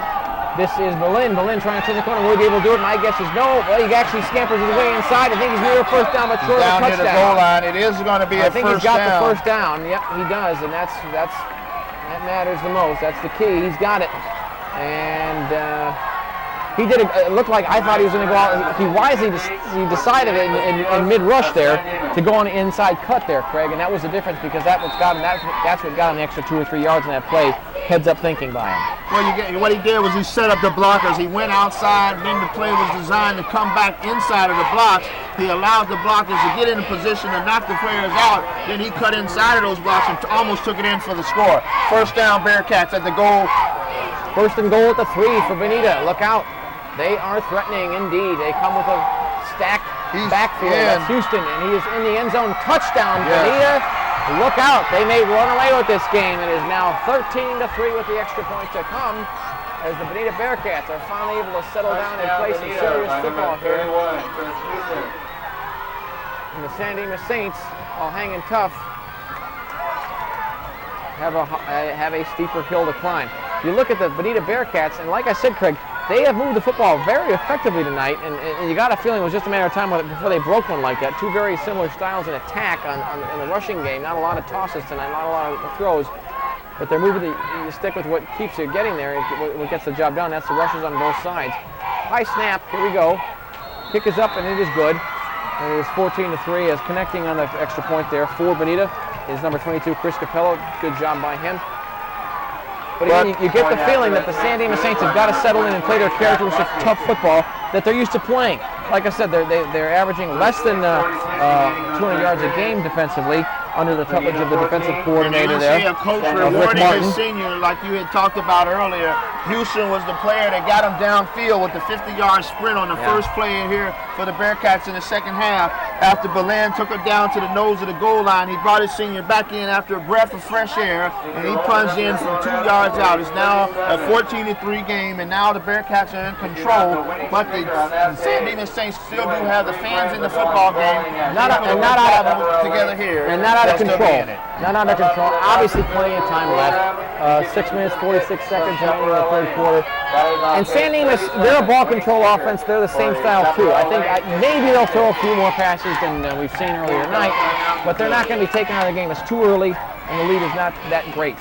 All right, right on target. No, Moses bobbles the football. There's a bit of hesitation. It's taken by Coleman. Coleman right down the middle once again. Ooh, man, he gets thumped in hard. He goes down in hard. Takes about 3 guys in white shirts to finally bury him, and the flags are thrown. Main perpetrator on the play on that one for Bonita, Brian Siegel. He had help from some of his friends, including the quick one, number 5, Ricardo Stewart, who's been a terror on a lot of tackles here tonight on special teams and otherwise, doing a good job. Black below the waist against San Dimas. They'll mark that off against them. They have got to control these penalties, both sides. This is just getting ridiculous. Of course, this is a rivalry that goes way back. These schools, of course, have only been in the same league, I think, since '93. The Bella Vista League, there was re-leaguing done back in '92, before the '92 season began in CIF football. And so I think they've been in the same league since that year, since that season. But even before they were, this has been an intra-district rivalry that goes back a long time. Of course, neighboring schools in the same district. In fact, San Dimas High School used to play their home games for a long time before this field and stadium became a reality with the money they raised to get it going at Bonita High School, because it's a district field over there. So this is a rich tradition. Both these schools facing off each other, even in non-league games in the years past. This is a quick pitch there on the option pitch to Moses. He finally breaks it. Can he break it? Man, he only had one more guy to beat. Couldn't quite do it. Just ran right into him. But a nice run. It got about a good 15-yard gallop. Yeah, and he knocks into, let's see here, looked like number 5 and 39.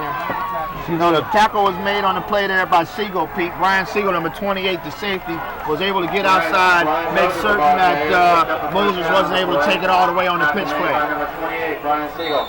They just wanted to ensure that they got Moses in the football game right away. They got him outside on the quick pitch. Moses was able to turn it upfield, pick up the first down. San Dimas has a good play to get started here in this second drive in the third quarter. One more little prayer for Moses, and it might have been a touchdown. On the right side this time, kind of gets upended there by almost by chance by the falling down legs of there by number 5, Ricardo Stewart. Kind of like an unintentional tackle. As he was falling down, Moses ran into him or vice versa, but the tackle, the stop of motion is made after a few yards were gained there by Moses. So you look at San Dimas, they can move the ball too. Both schools have the ability to do it. Both schools, they know they can move the football in drives against the other's defense. It's a matter of who's going to make the fewest mistakes, I think, Moses as we've was seen a from the little first bit half. he was a little bit impatient on that play. He didn't allow 28 Coleman to get out in front, get the lead block on number 5 Stewart. Otherwise, he would have been able to pick up more yardage. Low tight ends, double split receivers, single back set. You don't see this very often for San Dimas. Hago drops back in trouble. Look out, he's going down again. He gets sacked. Oh, man. They ran right over the left tackle on the play, and they also brought the corner. The corner, number 25, was in on the tackle as well. Ricky Grant, the main perpetrator of the play, had some help there from his friends, including big number 58, Jeff Carmack. We don't have weights or height listed, but he's easily the biggest guy in the defensive squad there, I would say. He's probably, oh man, at least 220, good-sized guy. Not a huge defense for Bonita, not really. Got some good quickness and not a huge amount of size. Neither does San Dimas, but they're bigger. Their offensive line is bigger, definitely, than the defensive line of Bonita's. As long as they can, but they need to control that line of scrimmage, especially now. All right, third down, 15 yards to go after about 4 or 5 yard loss on that sack. He didn't drop back that far. 3rd and 15 from their own 24. I formation, they come. Haygood, little time this time. Oh man, flag goes down as Haygood goes down. Man, oh man, they're in danger of losing control of this football game. Big number 58, Carmack, knocks it. Yeah, Carmack came off the end. He beat the right tackle clean. Came off the end, caught Haygood. Haygood was looking downfield. They got a holding call against San Dimas. That will be declined. The Bearcats want the football right now. They've got momentum, and they got control of the football game at this point. The 4-4 defense is an attacking defense. A lot of times, you not only have your defensive ends pitching, you also have your outside linebackers pitching. Your inside linebackers are there to protect the run, and then they drop back in pass protection. San Dimas has not shown the ability to get the ball to the tight end behind the linebackers. That's where the opening is against the one deep zone by the safety.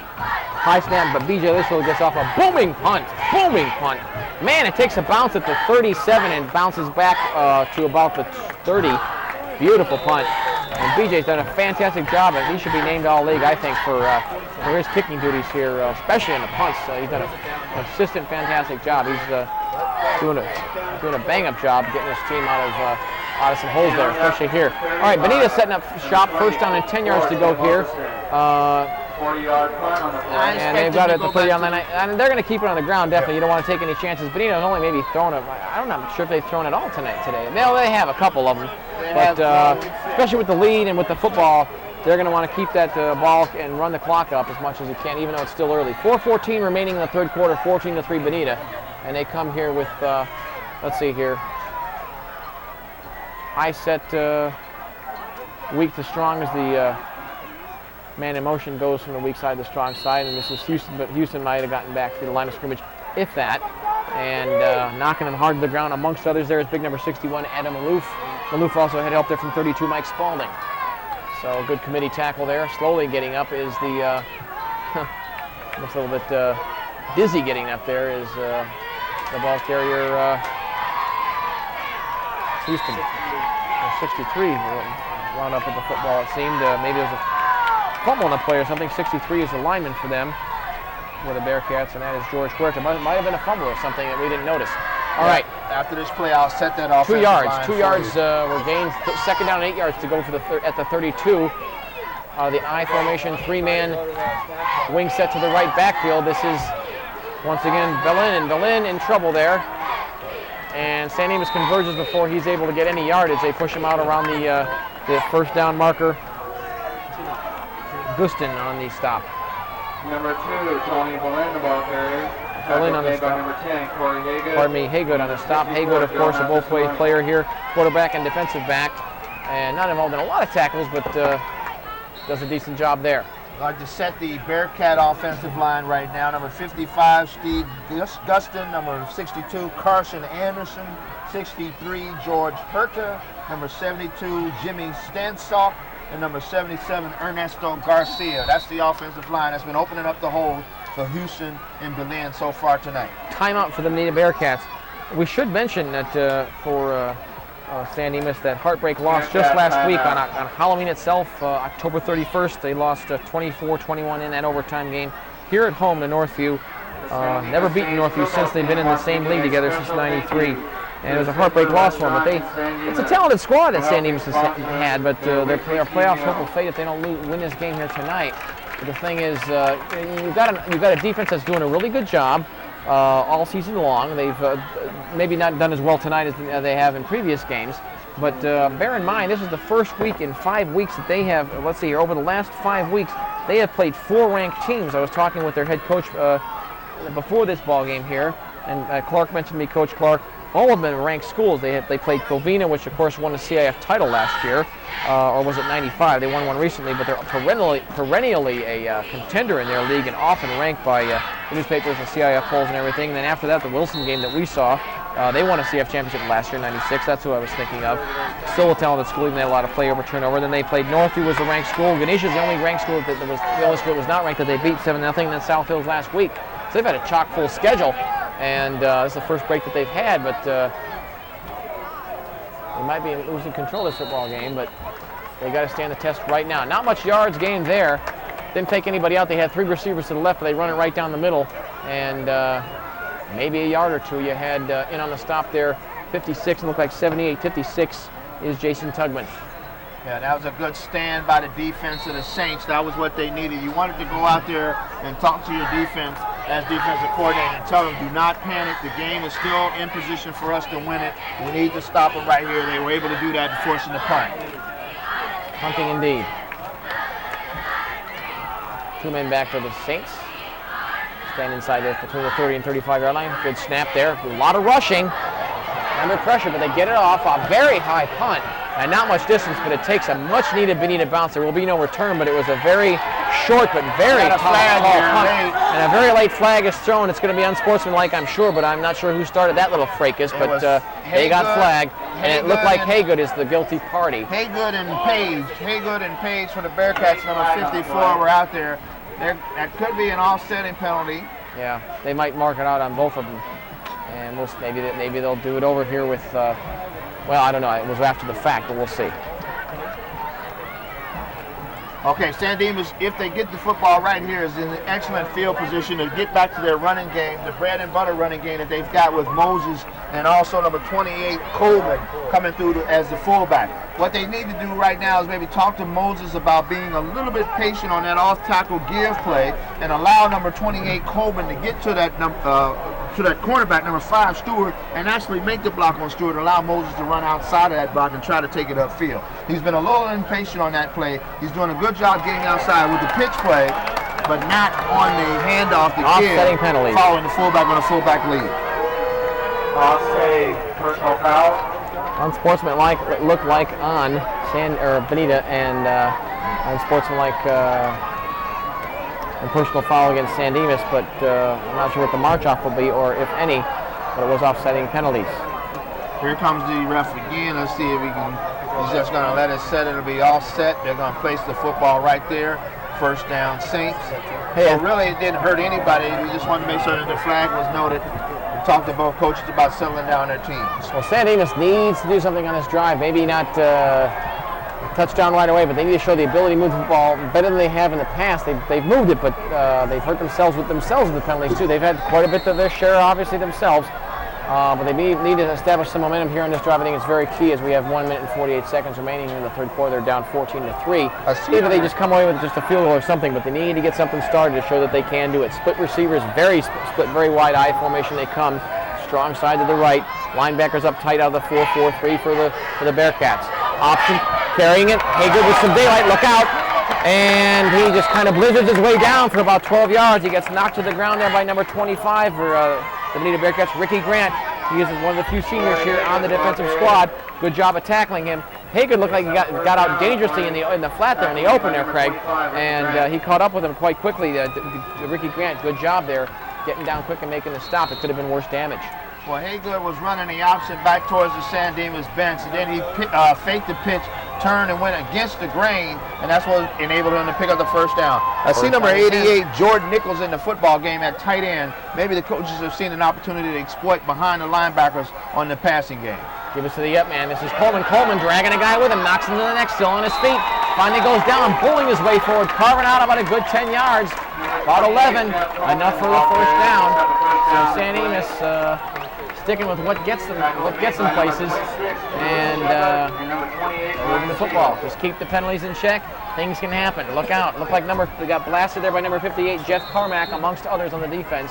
You had Brian Siegel, number Siegel, 28, was like, in on this stop along with number like 58 26. to me. 28, Carmack, pardon me, is the defensive lineman, like you said, Brian Siegel. Just hard to see here. Again, we're without a monitor, folks, so do forgive us. 1st and 10. This is the pitch to Moses. Look out. This is from the 29-yard line. Moses trying to get outside. He does. Ooh, he puts his helmet into somebody, and he just goes out of bounds. Never gets hit and knocked out of bounds. And number 22, it looked like, for the Bonita Bearcats. Good pursuit there by number 22, Chris Capello. Speedy defensive back. Yeah, they got Moses outside. They like to get Moses outside when they can, and he's been able to run that pitch play effectively. Where they haven't been able to get him outside is on the fullback lead, and that's because the fullback hasn't been getting to the cornerback. That time Moses dipped outside. He brought up the cornerback, number 25, ran past him, and was able to get upfield and pick up 8 yards on the play. 8 yards. 2nd down, 2 yards to go. Ball's on the 21-yard line of Bonita's for San Dimas. Look out, wing set to the right. Fake. They fake the pitch to Moses. They didn't fake anybody out. Down he goes, loses yards in the process. I guess you could call it a sack. Haygood slammed to the turf there and hard by Bobby Ray Neal. I love saying 3 names. Bobby Ray just crashed through and wreaked some havoc. I don't think anybody picked him up. He broke free. Yeah, they were trying to get the misdirection and get the option, and they actually had a couple of linemen pulling out in front of Haygood. I was faked out. I thought for a moment there that Moses had the ball, but when he turned around and went immediately the other way, you had the right side of the defensive line there quickly picked up what happened, and Ray Neal, he was right there to it. Ray Neal 1 yard was came lost. Off the line. Ray Neal's playing the interior line at defensive tackle. We got a timeout call San Dimas here with 11 seconds left here in the third. They want to get the play off. Well, Ray Neal actually came off his block. He was not faked on the fake pitch by Haygood, and he was able to chase the play down from behind before Haygood was able to get allow those linemen to get out in front of him and run around in on the naked bootleg. Well, we have a moment here, Craig. It might be good time here for more NFL trivia as we pick it up from the last time we were out here for the Wilson game a few weeks back. Who is the number 2 all-time leading rusher in the NFL? That's a good question. Number 2 all-time. We all know who number 1 is, our favorite man, the one and only Walter Payton from our beloved Chicago Bears. But who is number 2? And I'll give you a hint. Franco Harris. No, it certainly is not. Franco's up there, but Franco entered the 1984 season in front of Peyton, trying to catch up to Jim Brown's record. Franco's with Seattle back then. He ended his career with the Seahawks in an attempt to get that record. And Peyton surpassed him, and Franco never broke the record. Franco's like 4th or 5th or 6th on the list, but he is not number 2 by... not Dorsett, I know. No, it's not Dorsett. It's a good question. I was surprised a little bit myself. He's a very well-known running back. And he had his, I'll just say this, he had his share of controversy throughout his career, but probably got over-focused in the media somewhat. All right, there you go. 2nd down and 7 yards to go for a 1st down. I formation, they come, split receiver short. San Dimas, strong side to the right, but they move to the left. Oh, they fumble the football! Look out, San Dimas fumbles the football. Bonita recovers. Oh, man. He tried to be too fine on the pitch, Pete. He tried to be too fine on the pitch. The ball was forced out. I didn't know whether it was 41 or 51. Both of them were in on the tackle on Haygood. He tried to hold the football to the last minute and pitch it out to Moses. He was not able to get the pitch because they grabbed the arms and the football fell out, recovered by Bonita at the end of the quarter here. Ricky Grant. Oh, man, that is a heart stopper right there. Well, that's with 6 seconds remaining in the 3rd quarter, so this will be the last play of it. That play hurt right there. They called the timeout specifically to get this play off before the quarter ended, and Haygood was able to get outside. He had Moses there. He should have pitched the ball first thought. He held on to it too late. Berlin, and Berlin goes down the middle, hard earned 4 or 5 yards there, and he gets thrashed up by, let's see, your number is 51, he's 31 and 28. 31 is for San Dimas, 31 is Roosevelt Hackett, 28, Jeff Coleman. So it was like a fire that was building and building and building, and boom, somebody just threw water on it. That's a shame for San Dimas, but still have a quarter to go here. They're down by 11. And if Bonita can carry out a long, sustained drive here and score a touchdown, you might see him put a nail, I won't say a nail in the coffin of the game, but very close to it. Well, you hate to see that. They had good field position after the kickoff return. The punt there, the bad punt by Bonita. They were in good position. They picked up a couple of 1st downs and looked like they had the momentum going again. That turnover there was big. That hurt. They need to turn the football right back over for the offense to give them an opportunity to get a quick score here. Yeah. Well, the San Dimas Saints will have their work cut out for them defensively here. Got to stop the Bearcats. They need that football back and quick. They need 2 scores. Of course, in high school football, it's always been this way. You got the 2-point conversion, so in a practical manner, they are only 2 scores away. A field goal and an 8-point touchdown, but that's what they need. Most people look at the option as a conservative offense because most of the time the football is being handed off between the tackles. But where the high risk comes on the option is on the pitch, because the quarterback has to read that in and they have to make the decision when to pitch the football. A lot of times when you hold it too late, the ball is knocked away or jarred out like it was on this possession, and there's no one there to recover the football from your offensive team. You've got to turn it over when that happens. All right, 2nd down and about 4 or 5 yards to go for the Bonita Bearcats. This is right straight ahead once again. Houston just pulls his way down. Looks like he got enough for a 1st down. Anthony Fletcher was involved in the stop, as were a couple other guys. We haven't called Fletcher's name that much tonight. I don't know why. He's the star leader of that defense, but you know, I think they've been double teaming him. He's a big guy. Fletcher weighs in, the big number 77. At 6'4", 265 pounds, looks even a little bit bigger than that. And of course, he is a senior. And that was a 1st down carry there by Houston. And as you can see, they're going to 1-2 him. They're going to hand the football off to Houston. If he doesn't pick up the 1st down, then they bring in Belen, try to get him outside, and let him pick up the yardage as well. Well, you know they're going to run it because they got no receivers in there. Keep it on the ground. It's going to turn up some time and some yards. This is 1st and 10. This is Houston on an off tackle left side. About 4 or 5 yards, and this guy's got a good average gain, man. He just keeps it going. He's consistent. You got to like him. Consistent runner, excellent job here tonight. And the number 33, he knocks in the 33. Jake Tibbetts crunches him. And San Dimas, though, is, you know, they're getting nickel and dime here to death, and if it continues, they're going to lose time. And that's the biggest factor, even though it's still early, because they're, again, 2 scores down.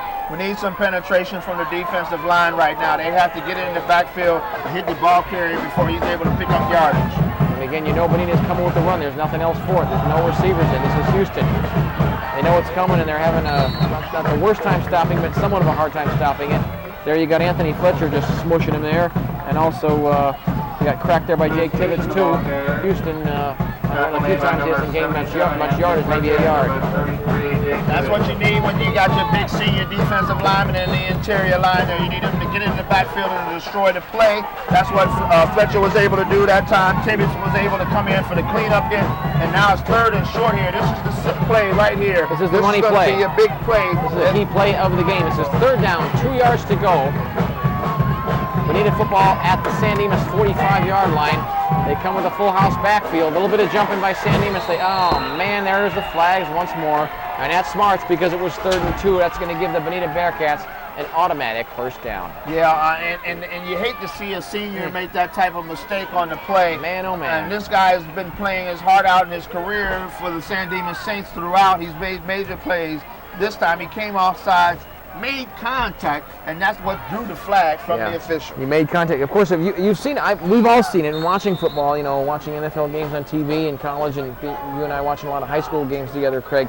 You jump off sides. If you're on defense and you jump off sides, of course, if you're an offensive lineman, you can't move a muscle. You got to stay perfectly still. That's the rules of football.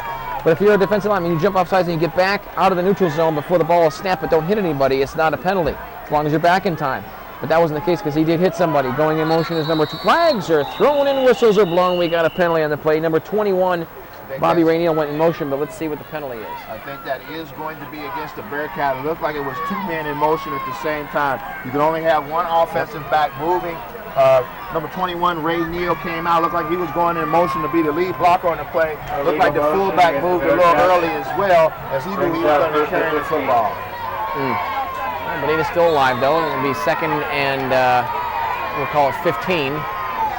1st and 15, actually. Pardon me, 1st and 15. They retained it down, my mistake. 1st down and 15 yards to go for 1st down. Still a good amount of time left in the game, 9 minutes and a half, but it's ticking. Strong side right, all the San Dimas players up tight, stacking about 6 in the line. So Houston, not much, and that was only because he was up against 6 defensive linemen. They knew he was coming. Everybody involved in that stop, including T.J. Woods, Anthony Fletcher, and just about everybody on the D-line. Yeah, but Wilkerson came in and kind of hurt the play because he destroyed it by rushing into the backfield, making Houston change directions. Houston had to run right into a pile of Saints and also Bearcat offensive line. Here in the Val Vista League, the Bearcats scratching and clawing for their possibility of a wild card berth out of Division 8. It may happen here tonight if they can retain this lead. And of course, if you're San Dimas, that clock is ticking way too quickly. This is Belin, still on his feet. I think the ball popped loose. It's a fumble. San Dimas Saints recover. It's recovered there by number 33. You got a jarring tackle there. Jake Tibbetts recovers the football. They've done that a few times this year. There were 3 caused fumbles last week, 1 here tonight. And the ball pops free, and the San Dimas Saints catch a much-needed break here. They got to take advantage of it, though. Leon is hurt on the play. And we do have a player down. I didn't see who recovered the fumble. No, we got the fumble there, Greg. It was 33, Jake Tibbetts. But we do have Berlin down on the field. Looks like, oh man, looks like it might be his knee or something. He's motionless below the waist, so that's never good to see. I understand that former coach Dick Shelbourne is here tonight. He was the head coach here for many years, I believe 84 through 88 roughly. Not sure exactly the seasons, but he was back in the mid to late 80s, and my understanding is he is on the field here tonight, enjoying the football game. Well, that was a turnover. That turnover was needed there by the Saints there. The Bearcats fumbled the football. They had momentum, and they were also leading away time on the clock.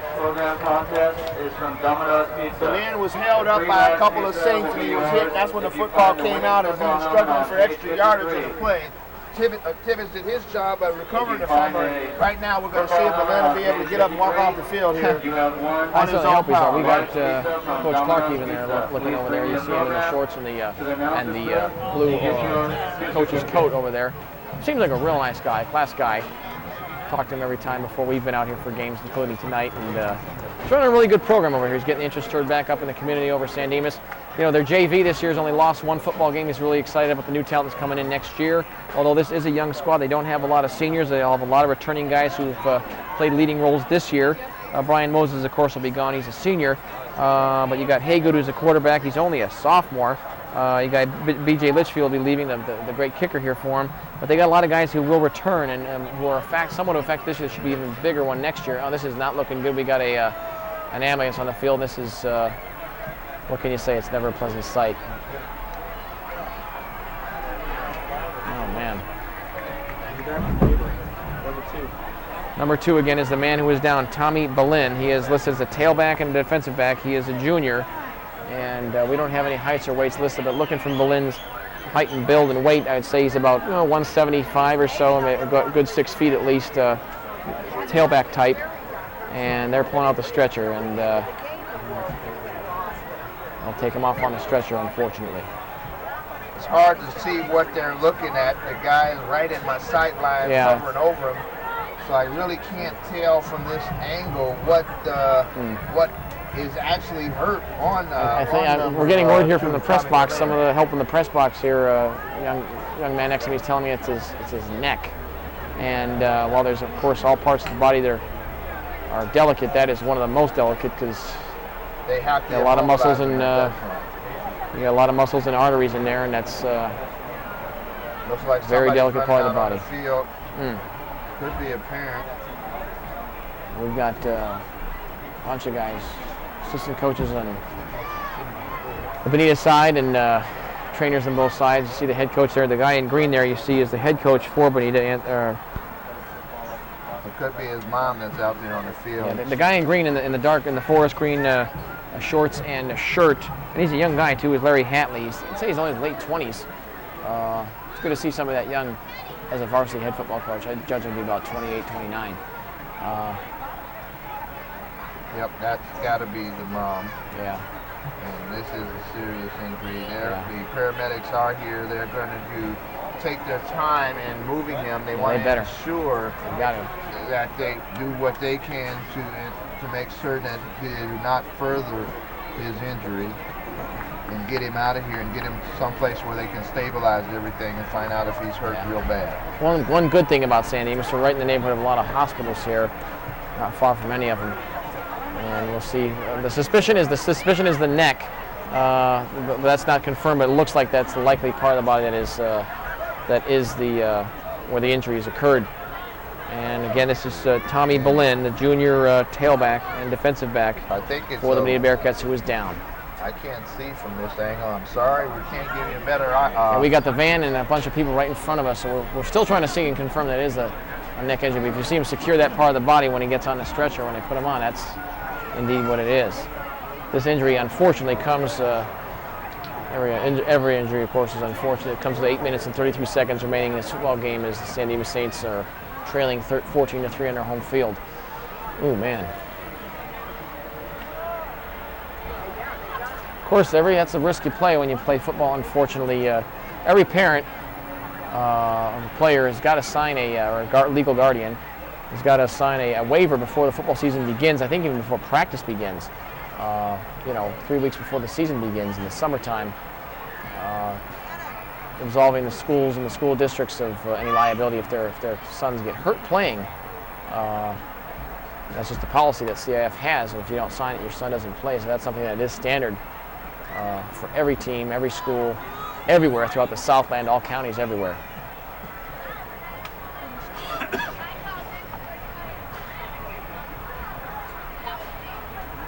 It'll be a while before they finish everything up here, and I think they're going to probably give the teams a second to regain their composure before we go back to play here. The Saints have taken over possession of the football here with 8:33 left in the fourth quarter.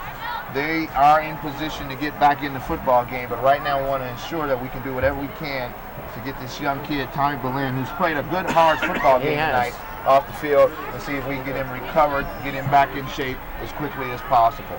Years ago, I hate to bring up bad memories, but years and years ago, I'm not sure the year, I think it was 86, if I'm not mistaken. I don't remember the young man's name. It is a neck he's taped down. They also have his legs taped down. Now, that does not mean that he has hurt his neck. It could be a stinger and a funny sensation that allowed him to basically stay on the ground, and as long as they keep him still. He is taped still. I mean, his helmet is literally taped still. They do not want him to move at all, and they probably will put more tape on him once they get him into the van. But he is, I mean, it looks, I'm not trying to make fun of anything or anything, but he kind of looks like a mannequin. He's just motionless as he is being told to stay that way. He's laying flat on his back, and he's in full uniform as he goes into the ambulance van. Oh, man.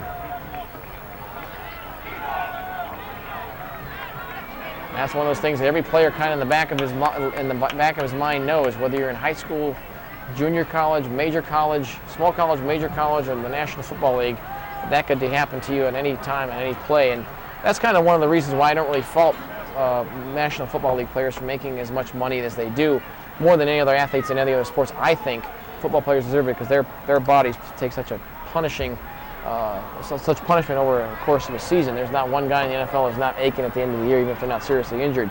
When it's over, no one's forcing them to play football, but the pounding they take, every player kind of in the back of his mind knows, unfortunately, that the next play could be his last.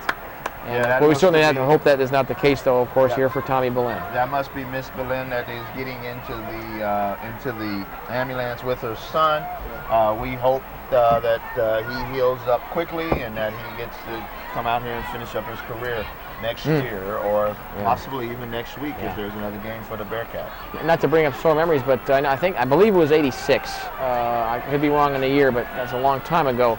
But there was a young kid, I think was returning a punt, and he got knocked in a certain way, and he went down, and he actually died on the football field. That happened at Bonita a while back. I think it was a home game for him, and but that happened years and years ago. That's a good response from the crowd right here.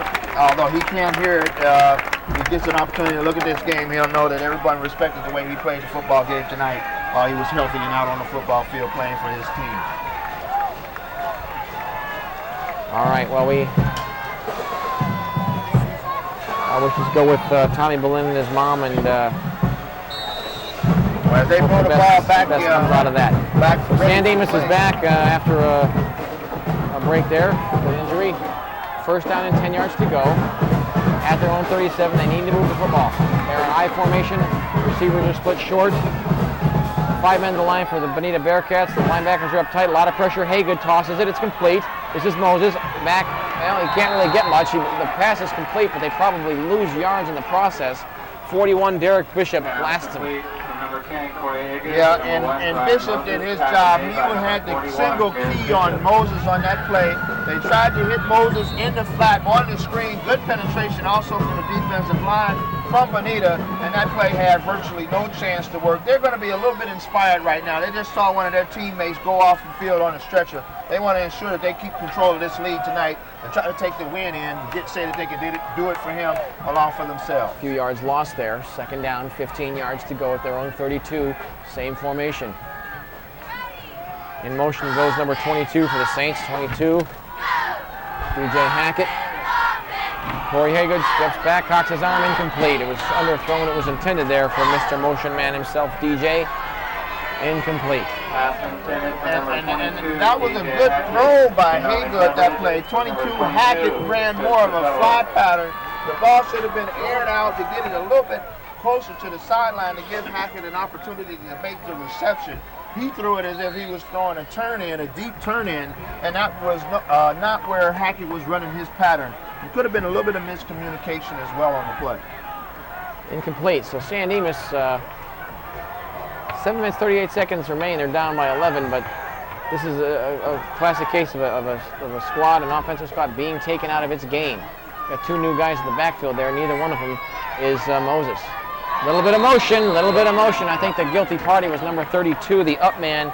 No, that was the offensive line that actually big. Mike Spalding moved with him though too. Mike saw his lineman move and he moved as well. So there were actually two guys in motion on that play. And Spalding was listed as the up man. Spalding looks kind of big for he's 5'8", 210. That's a lot of. He's not really overweight. He's just a big guy, very weighty for his height. That's a classic build of a fullback if I ever saw one, but he doesn't see action as that much. The way the lineman flinched on that play, that had to be a running play. It looked like he was meant to pull, possibly for the trap play to Moses running up the middle, and he was trying to get in position to make the block. Anytime a lineman knows he has to pull, he tries to get off on that ball. It's just third down and 20 yards to go, so you know they got to put it up from snapping it from their own 27. Coleman, this is the pitch, has some help there on the up block. Gets past the first group of tacklers. Still on his feet, gets past the second wave. Puts a spin move on the third, and he finally goes down. A good, harder and 10-yard gain, but again, they had 20 yards to go for the first down. Very nice run, one of the best of the night I've seen by anybody, and that includes all the runs we've seen by Houston on the Binion Bearcats side, but just not enough because they had too many yards to go. Josh Carrillo, nice thumping stop there. He converges. Yeah, Josh Carrillo did a good job with the inside-outside pursuit from the defensive line position to come and trail number 28, Jeff Coleman, who did a good job picking up 10 yards on a play. It looked like it was going to be a 4 or 5 yard loss when it initially was given to him in the backfield. So B.J. Litchfield warming up his punting foot. And Bonita is, and now we have a flag thrown. I don't think Bonita has not dropped back anybody. And I think they were suspecting a fake, and that's why they didn't. And we had flags thrown. I believe it was maybe too much time. Yeah. Or no, maybe, or was there too many guys on the field? Let's see. They had 24. Number 24 was on the near side of the field here. Tim Wilkerson, who was wide open. The play was called, the penalty was called against San Dimas. Yep. But number 26 was running out into coverage, and that's where they called the flag. That's one of those plays there where they have to show, and the side judge, the side judge made the call on the play. Let's see what we get. Illegal substitution. And that's one of those plays where it's kind of like in basketball, we call it a snowbird, where the player just stays on the end of the court and tries to get the ball thrown to him with nobody knowing he's there. A little bit of a high snap. BJ gets a decent punt off. That was low, but it was punted away from everybody. No return, and it takes the San Dimas bounce and bounces back the other way. It's down at the, let's see, about the 40, 41 yard line. So Bonita will, now we have a very late flag. Must have been words or something here, maybe. I think maybe Bonita, because all the San Dimas players were walking off the field already. I guess one of the Bonita players must have said something to the referee. The only thing I can think of. That was weird to see a flag at that time. That's the once again that's the sideline. Well, that's the unsportsmanlike. I'm gonna let it. It's unsportsmanlike conduct to play. He shouldn't be moving his arms like that because there is a penalty. We're looking at our chart here. There's a penalty, a signal, which is with your arms outstretched with them being moved. Yeah. With just like a straight T. That's an unsportsmanlike. That's all it could be because it must have been words well after the punt. Probably some swear words or something by one of the Bonita players. Couldn't see who, but that adds to San Dimas' cause and that pushes them back a little bit further on. San Dimas needs a turnover. They need it now. If there's any hope of them winning this game. 6 6:41 remains, and every second is precious. 1st and 10, no receivers are in. Double tight end, moving on the line on the right side for the Bonita Bearcats. Flags go in the air.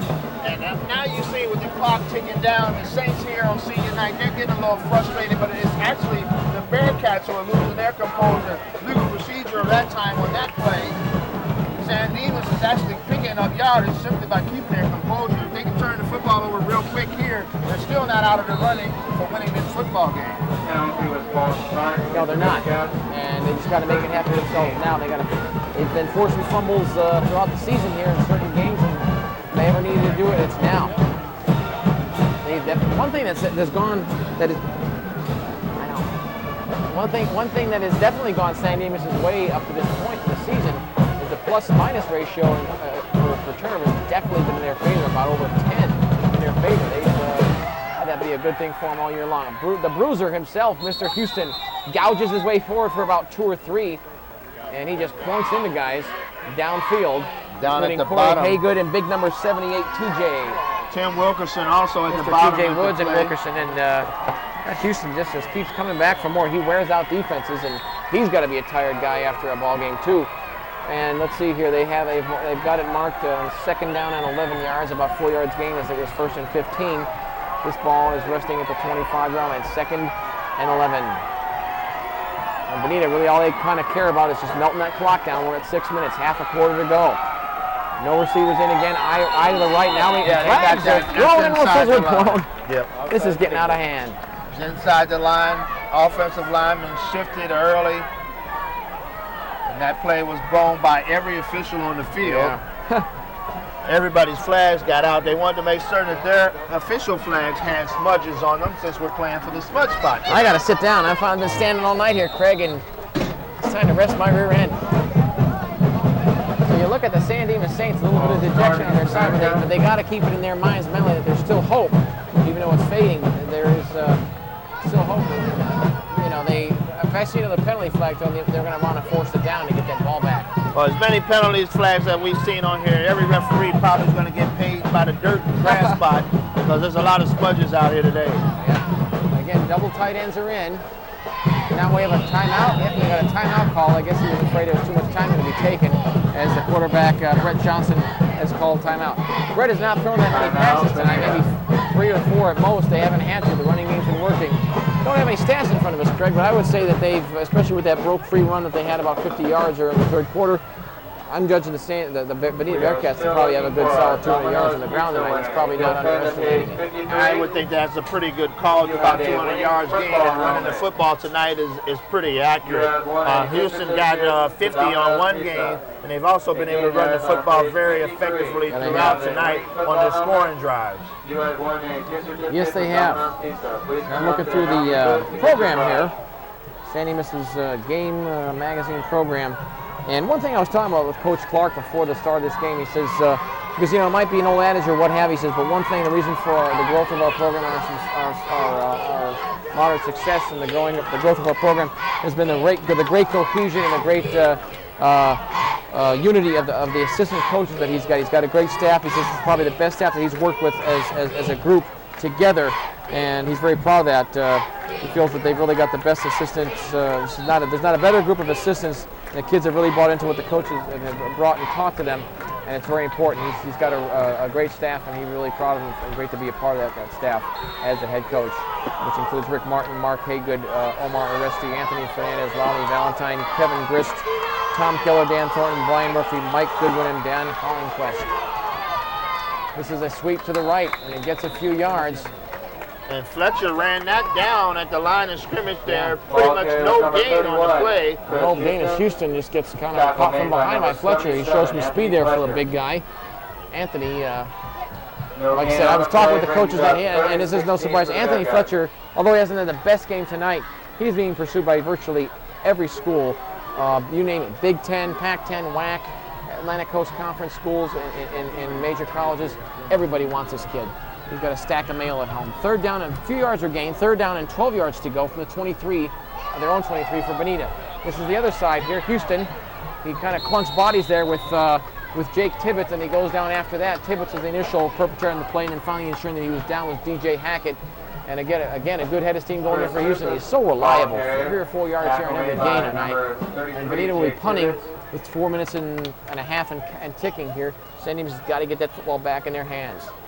Well, what we should see right now, you're either going to get St. Dimas going all out for the punt block, or they're going to set up the punt return. Because a lot of times you think you can score on a punt return and you want to set it up. This is good field position to try to do it. And they're not back too deeply. You've got, let's see here, Hackett and, of course, Jeff Coleman back.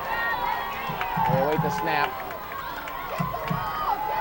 A little bit of a rush. Good high kick. Not a lot of depth, but height to it. And it is fair caught and in good field position. Jeff Coleman fair catches it around the 47-yard line. So St. Dimas is probably going to have to put it up to get something going to the one side. 4 minutes. There's still a thin ray of sunshine, a thin ray of hope here for the guys in royal blue. Well, I expect to see number 11, Jesse Anderson, coming to the football game right now, Pete. He's the big, strong-arm quarterback for St. Dimas. We've seen him come in and throw the football very well for him. They obviously have to throw the football right now to get back in the football game, and I did see him warming up earlier tonight. They didn't bring him in. Huh. They left Haygood in the game. They're going to stick with the running game. Try to get a quick hitter here with Moses. Corey Haygood, the lefty quarterback. Strong side left, 2 receivers. McGibb is on the, not a reverse, but a reverse-like run here as it's given to the last back on. Oh, man. First attempt to tackle fails and kind of just runs out of bounds, maybe 2 or 3 yards gain. DJ Hackett chased out of bounds there by number 52 of the Bearcats. Walter didn't say. Here he comes into the game right now. They probably didn't want to give it away that they were going to be passing the football right away, Pete. So they ran in the first right there to number 22, DJ Hackett. Jake Simmons came back, got a good cleanup block. And on number 41, Darren Bishop. And right now, Jesse Anderson in the quarterback. That's what it's hearing about. He's a junior. Jesse, number 11, 6'3", 175 pounds. A little bit taller than Corey Haygood. They're going to be putting up. They got 3 receivers in, 2 to the left of his quarterback, 1 to the right. 2nd and 9 from their own 48. Look out, drops back, puts it up, incomplete. Incomplete, it was too low. It was intended there for on the screen, number 24 for the Saints, Tim Wilkerson. You got to go a little bit further than that. Intended for number 24, Tim Wilkerson. So that was just an off-target pass, a little bit rushed on the throw there, but well, the first throw, the crowd's into the game. They're giving you a big rousing applause. You used to hear that no matter who you are when you ran out on the football field. They ran a quick little, quick out pattern to 24 Wilkerson just so he can get a completion and get a throw in. Expect to see him now throw the football down the field. Again, the tight end is who you want to exploit against this type of defense, but I don't know if St. Dimas has a pass-catching tight end that they can get tonight. Back set, no tight ends, good receivers. Anderson, a little bit of pressure here. Look out, he's going to elude it.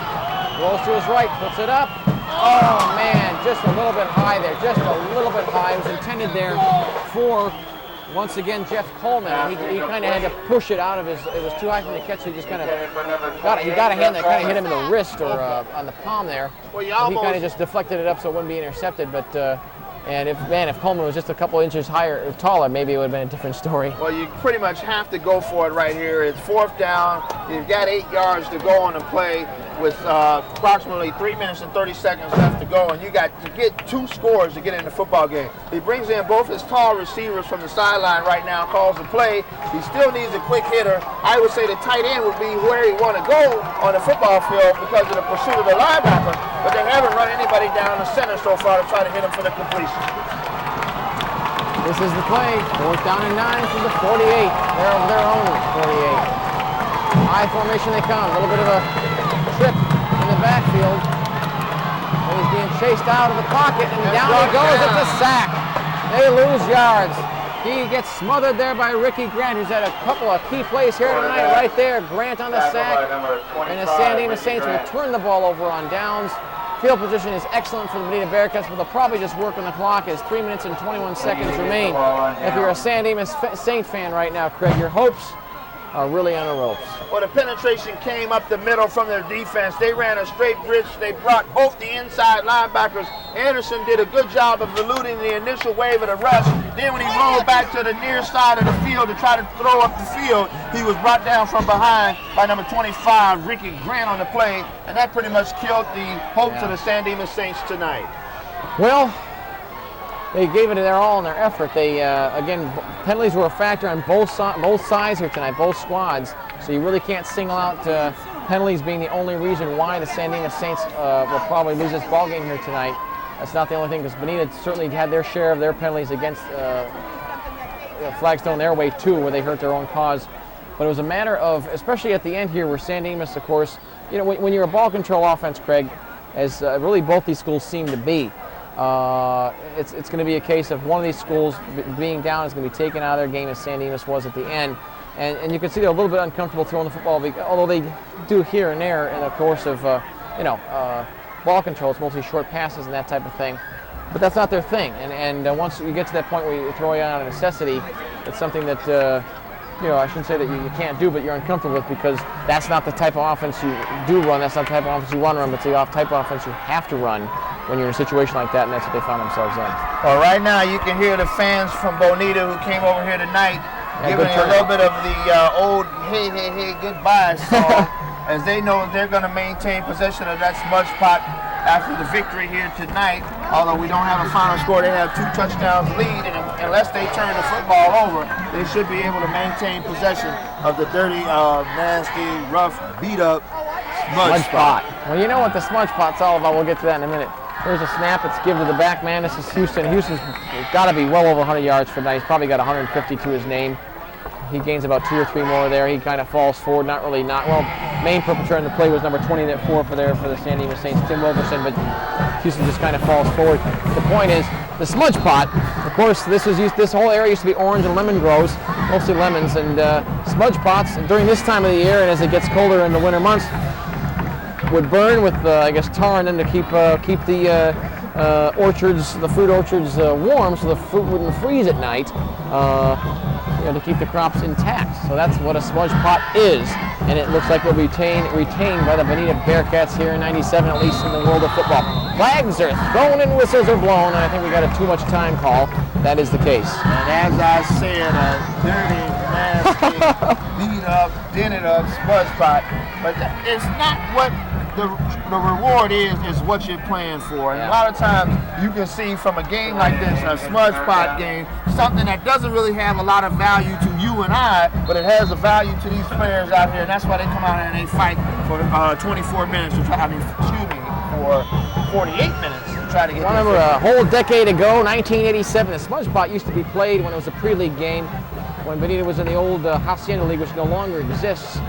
In 1987, it was a tie game. I believe the final was 14-14. I announced that one for these guys here, Century Cable. And it was an interesting football game played at Mount Sac. They played for many years, played that game at Mount Sac because the turnout was so big, although Bonita is a big high school in and of itself for seating. That's Houston. He gets kind of chased out of bounds there by big numbers 78 and 61, TJ Woods and Adam Maloof, respectively. And Houston, they're keeping the hands of the money man, even though we're here late. We have a flag against the Bonita Bearcats.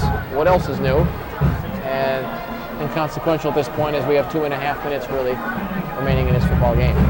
Well, there were two key plays tonight in this game. The first key play, of course, was the penalty call in the first half on the first drive for the San Dimas Saints that negated a touchdown. They were able to settle for a field goal. It did put them out in front 3-0, but that touchdown that they were not able to pick up there forced them to go for it on 4th and 8 here. The other key play of the game, of course, was the initial possession that the Bearcats had here in the second half, where they got the burst on the trap play by number 31, Chris Houston, who took it all the way up the field. And then they also had another big play that enabled them to get that second touchdown and put them up 14-3 and put the pressure on the San Dimas Saints.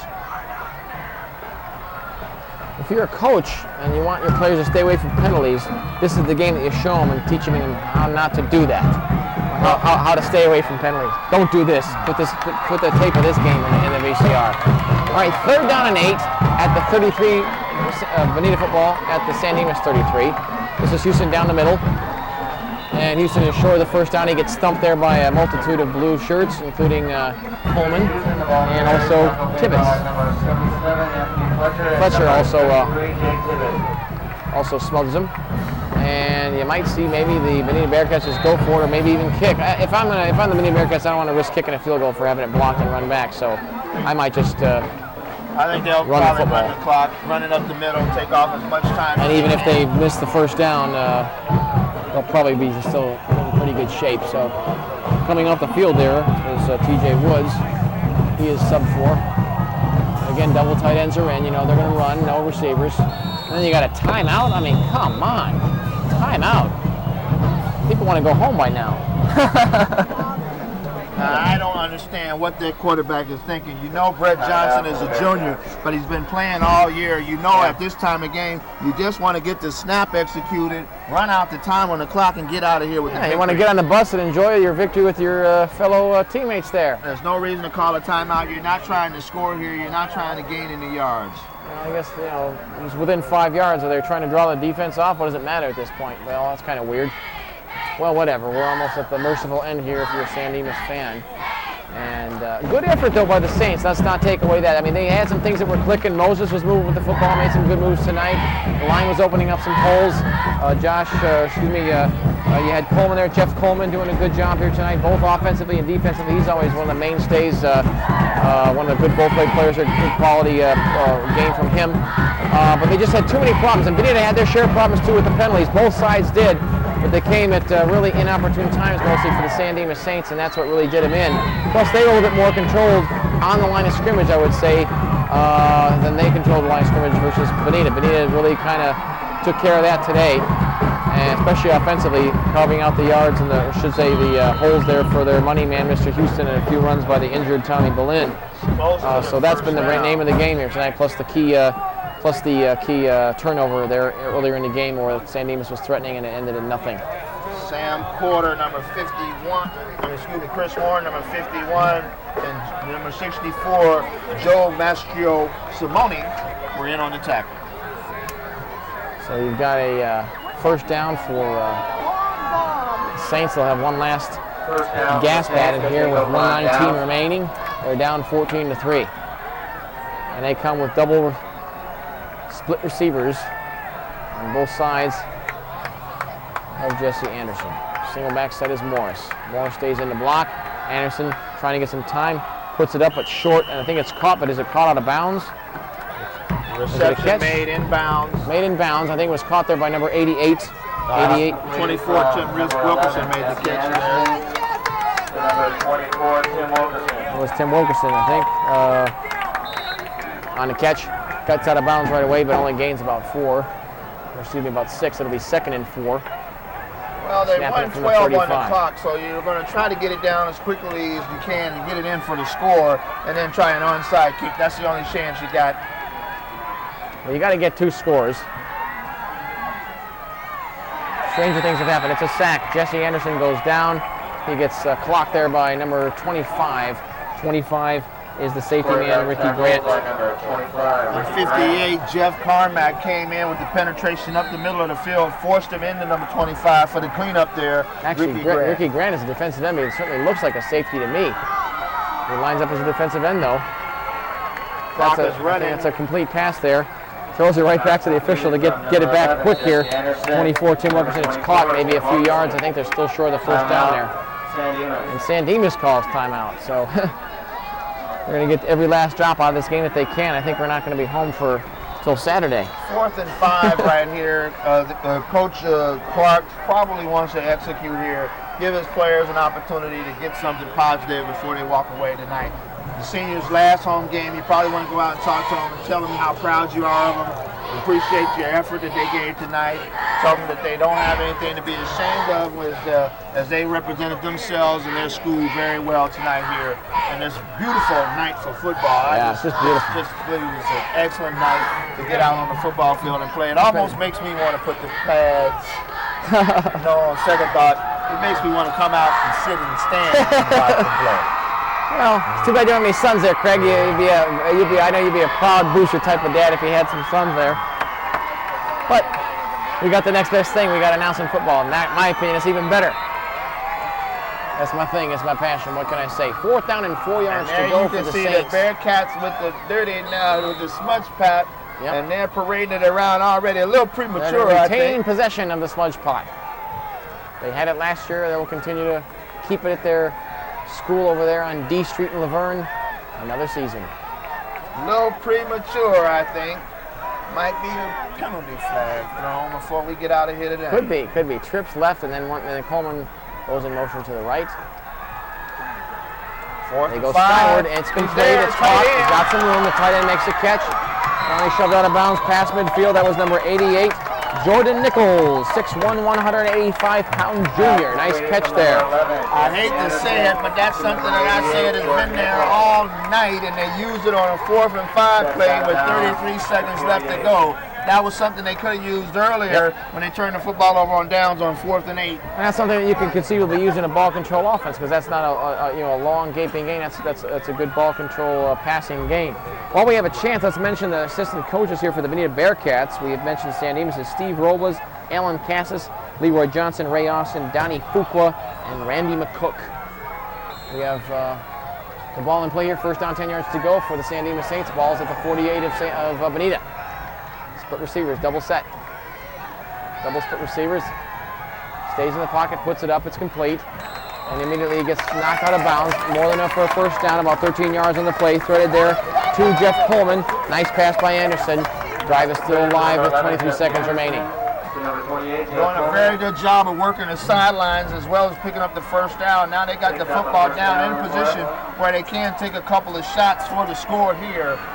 And they need to try to take a shot right now, because if they got any chance to win, they got to get the points on the board, get the conversion, and then get the onside kick. They got to get something. They want to get something.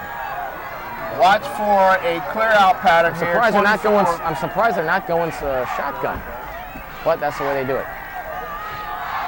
They go to the air. Look out! Oh, there might be some interference. There was some contact, but no interference call is called. I think it was intended there for number 25, Carl Fink. I think he picked the wrong receiver on that play, Pete. Number 24, Tim Wilkerson, the slot pattern, ran from the slot straight to the end zone, and he was actually running towards that end zone flag there, right next to the left upright for the Saints there, and he was wide open, at least 3 yards ahead of his defender.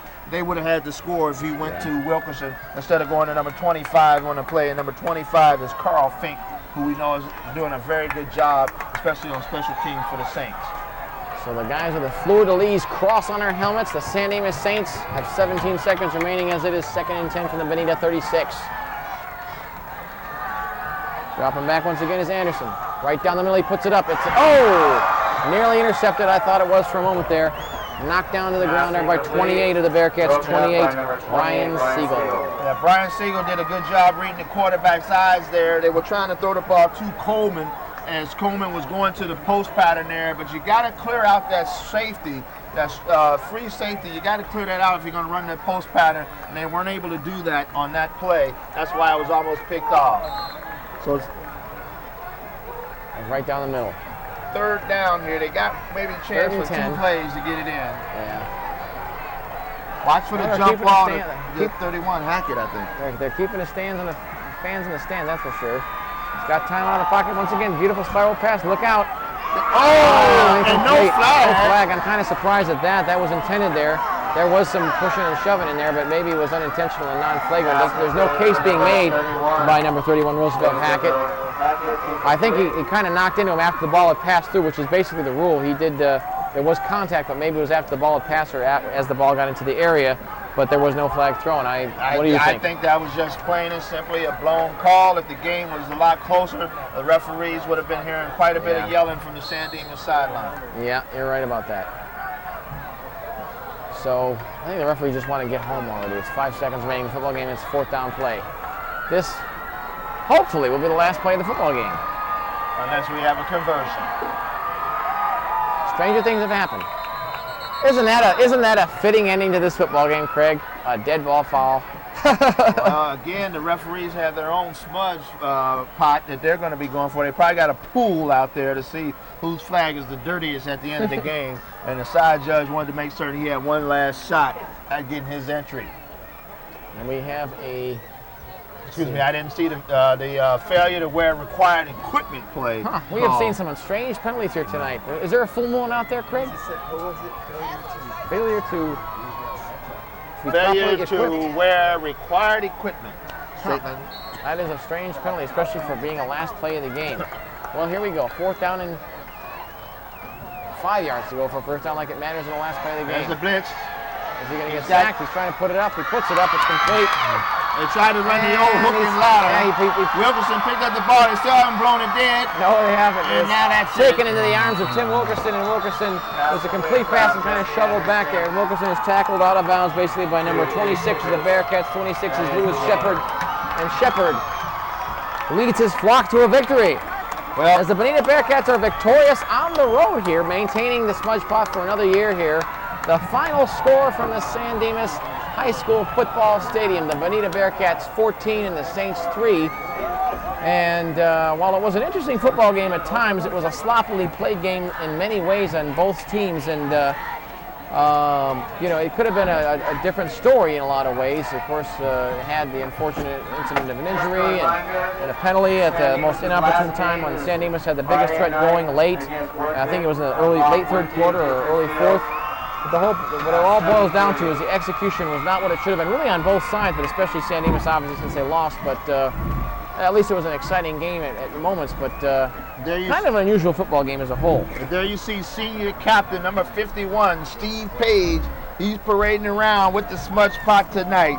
This senior feels good about himself. That's a big victory for the Bonita Bearcats, winning the SmudgePot on the road against a very emotional senior-laden San Dimas team that has had a very successful campaign so far this year, coming in here with an even record at 4-4, but losing at home last senior night game. And I'll tell you, that's really something that's disappointing for these kids who have really done their part in bringing respectability back to the program. Well, they have, and Ted Clark's done a good job, and he's going to be around. You get the impression talking that he is here for the long term. As long as, you know, he can win enough games to keep the school respectable, he'll retain his job. And you know, he's here for the long-term growth. They got a lot of youth. You know, seasons past, they won 1 or 2 games if they were lucky.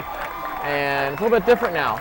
Although the program is still growing, there's still time to make it go. It'll be another season before they reach the CIF playoffs, but they've had good efforts and they're getting closer every step of the way, every season it seems, and that's good news. So the San Dimas Saints 1997 CIF playoff hopes fade into oblivion as they will fall here to 4-5 in the 1997 regular season. And more importantly, they're now only 1-4 in the Val Vista League. Well, let's recap. The Bonita Bearcats, of course, moved to 5-4 and 5-4 and 2-3 in Val Vista League, so their playoff hopes for an at-large berth out of Division 8 remain alive. Let's recap the scoring and a couple of the key plays real quick to get out of here tonight. San Dimas came out here, took the lead. The initial drive took it downfield, field goal from 20 yards from Brian Litchfield, 29-yard field goal, 3-0. In the second quarter, after a turnover, the Bearcats came back with a quarterback sneak by number 7 on the play there. Number 7 is Brett Johnson. 22-yard completion to Chris Capello, kept the drive alive and put him in position for the score. As they came out after halftime, after leading 7-3 on their first possession, a 50-yard sprint by number 31, Chris Houston, put him in position. And then on a third down carry to the goal line by number 2, Tommy Berlin, they went ahead 14-3.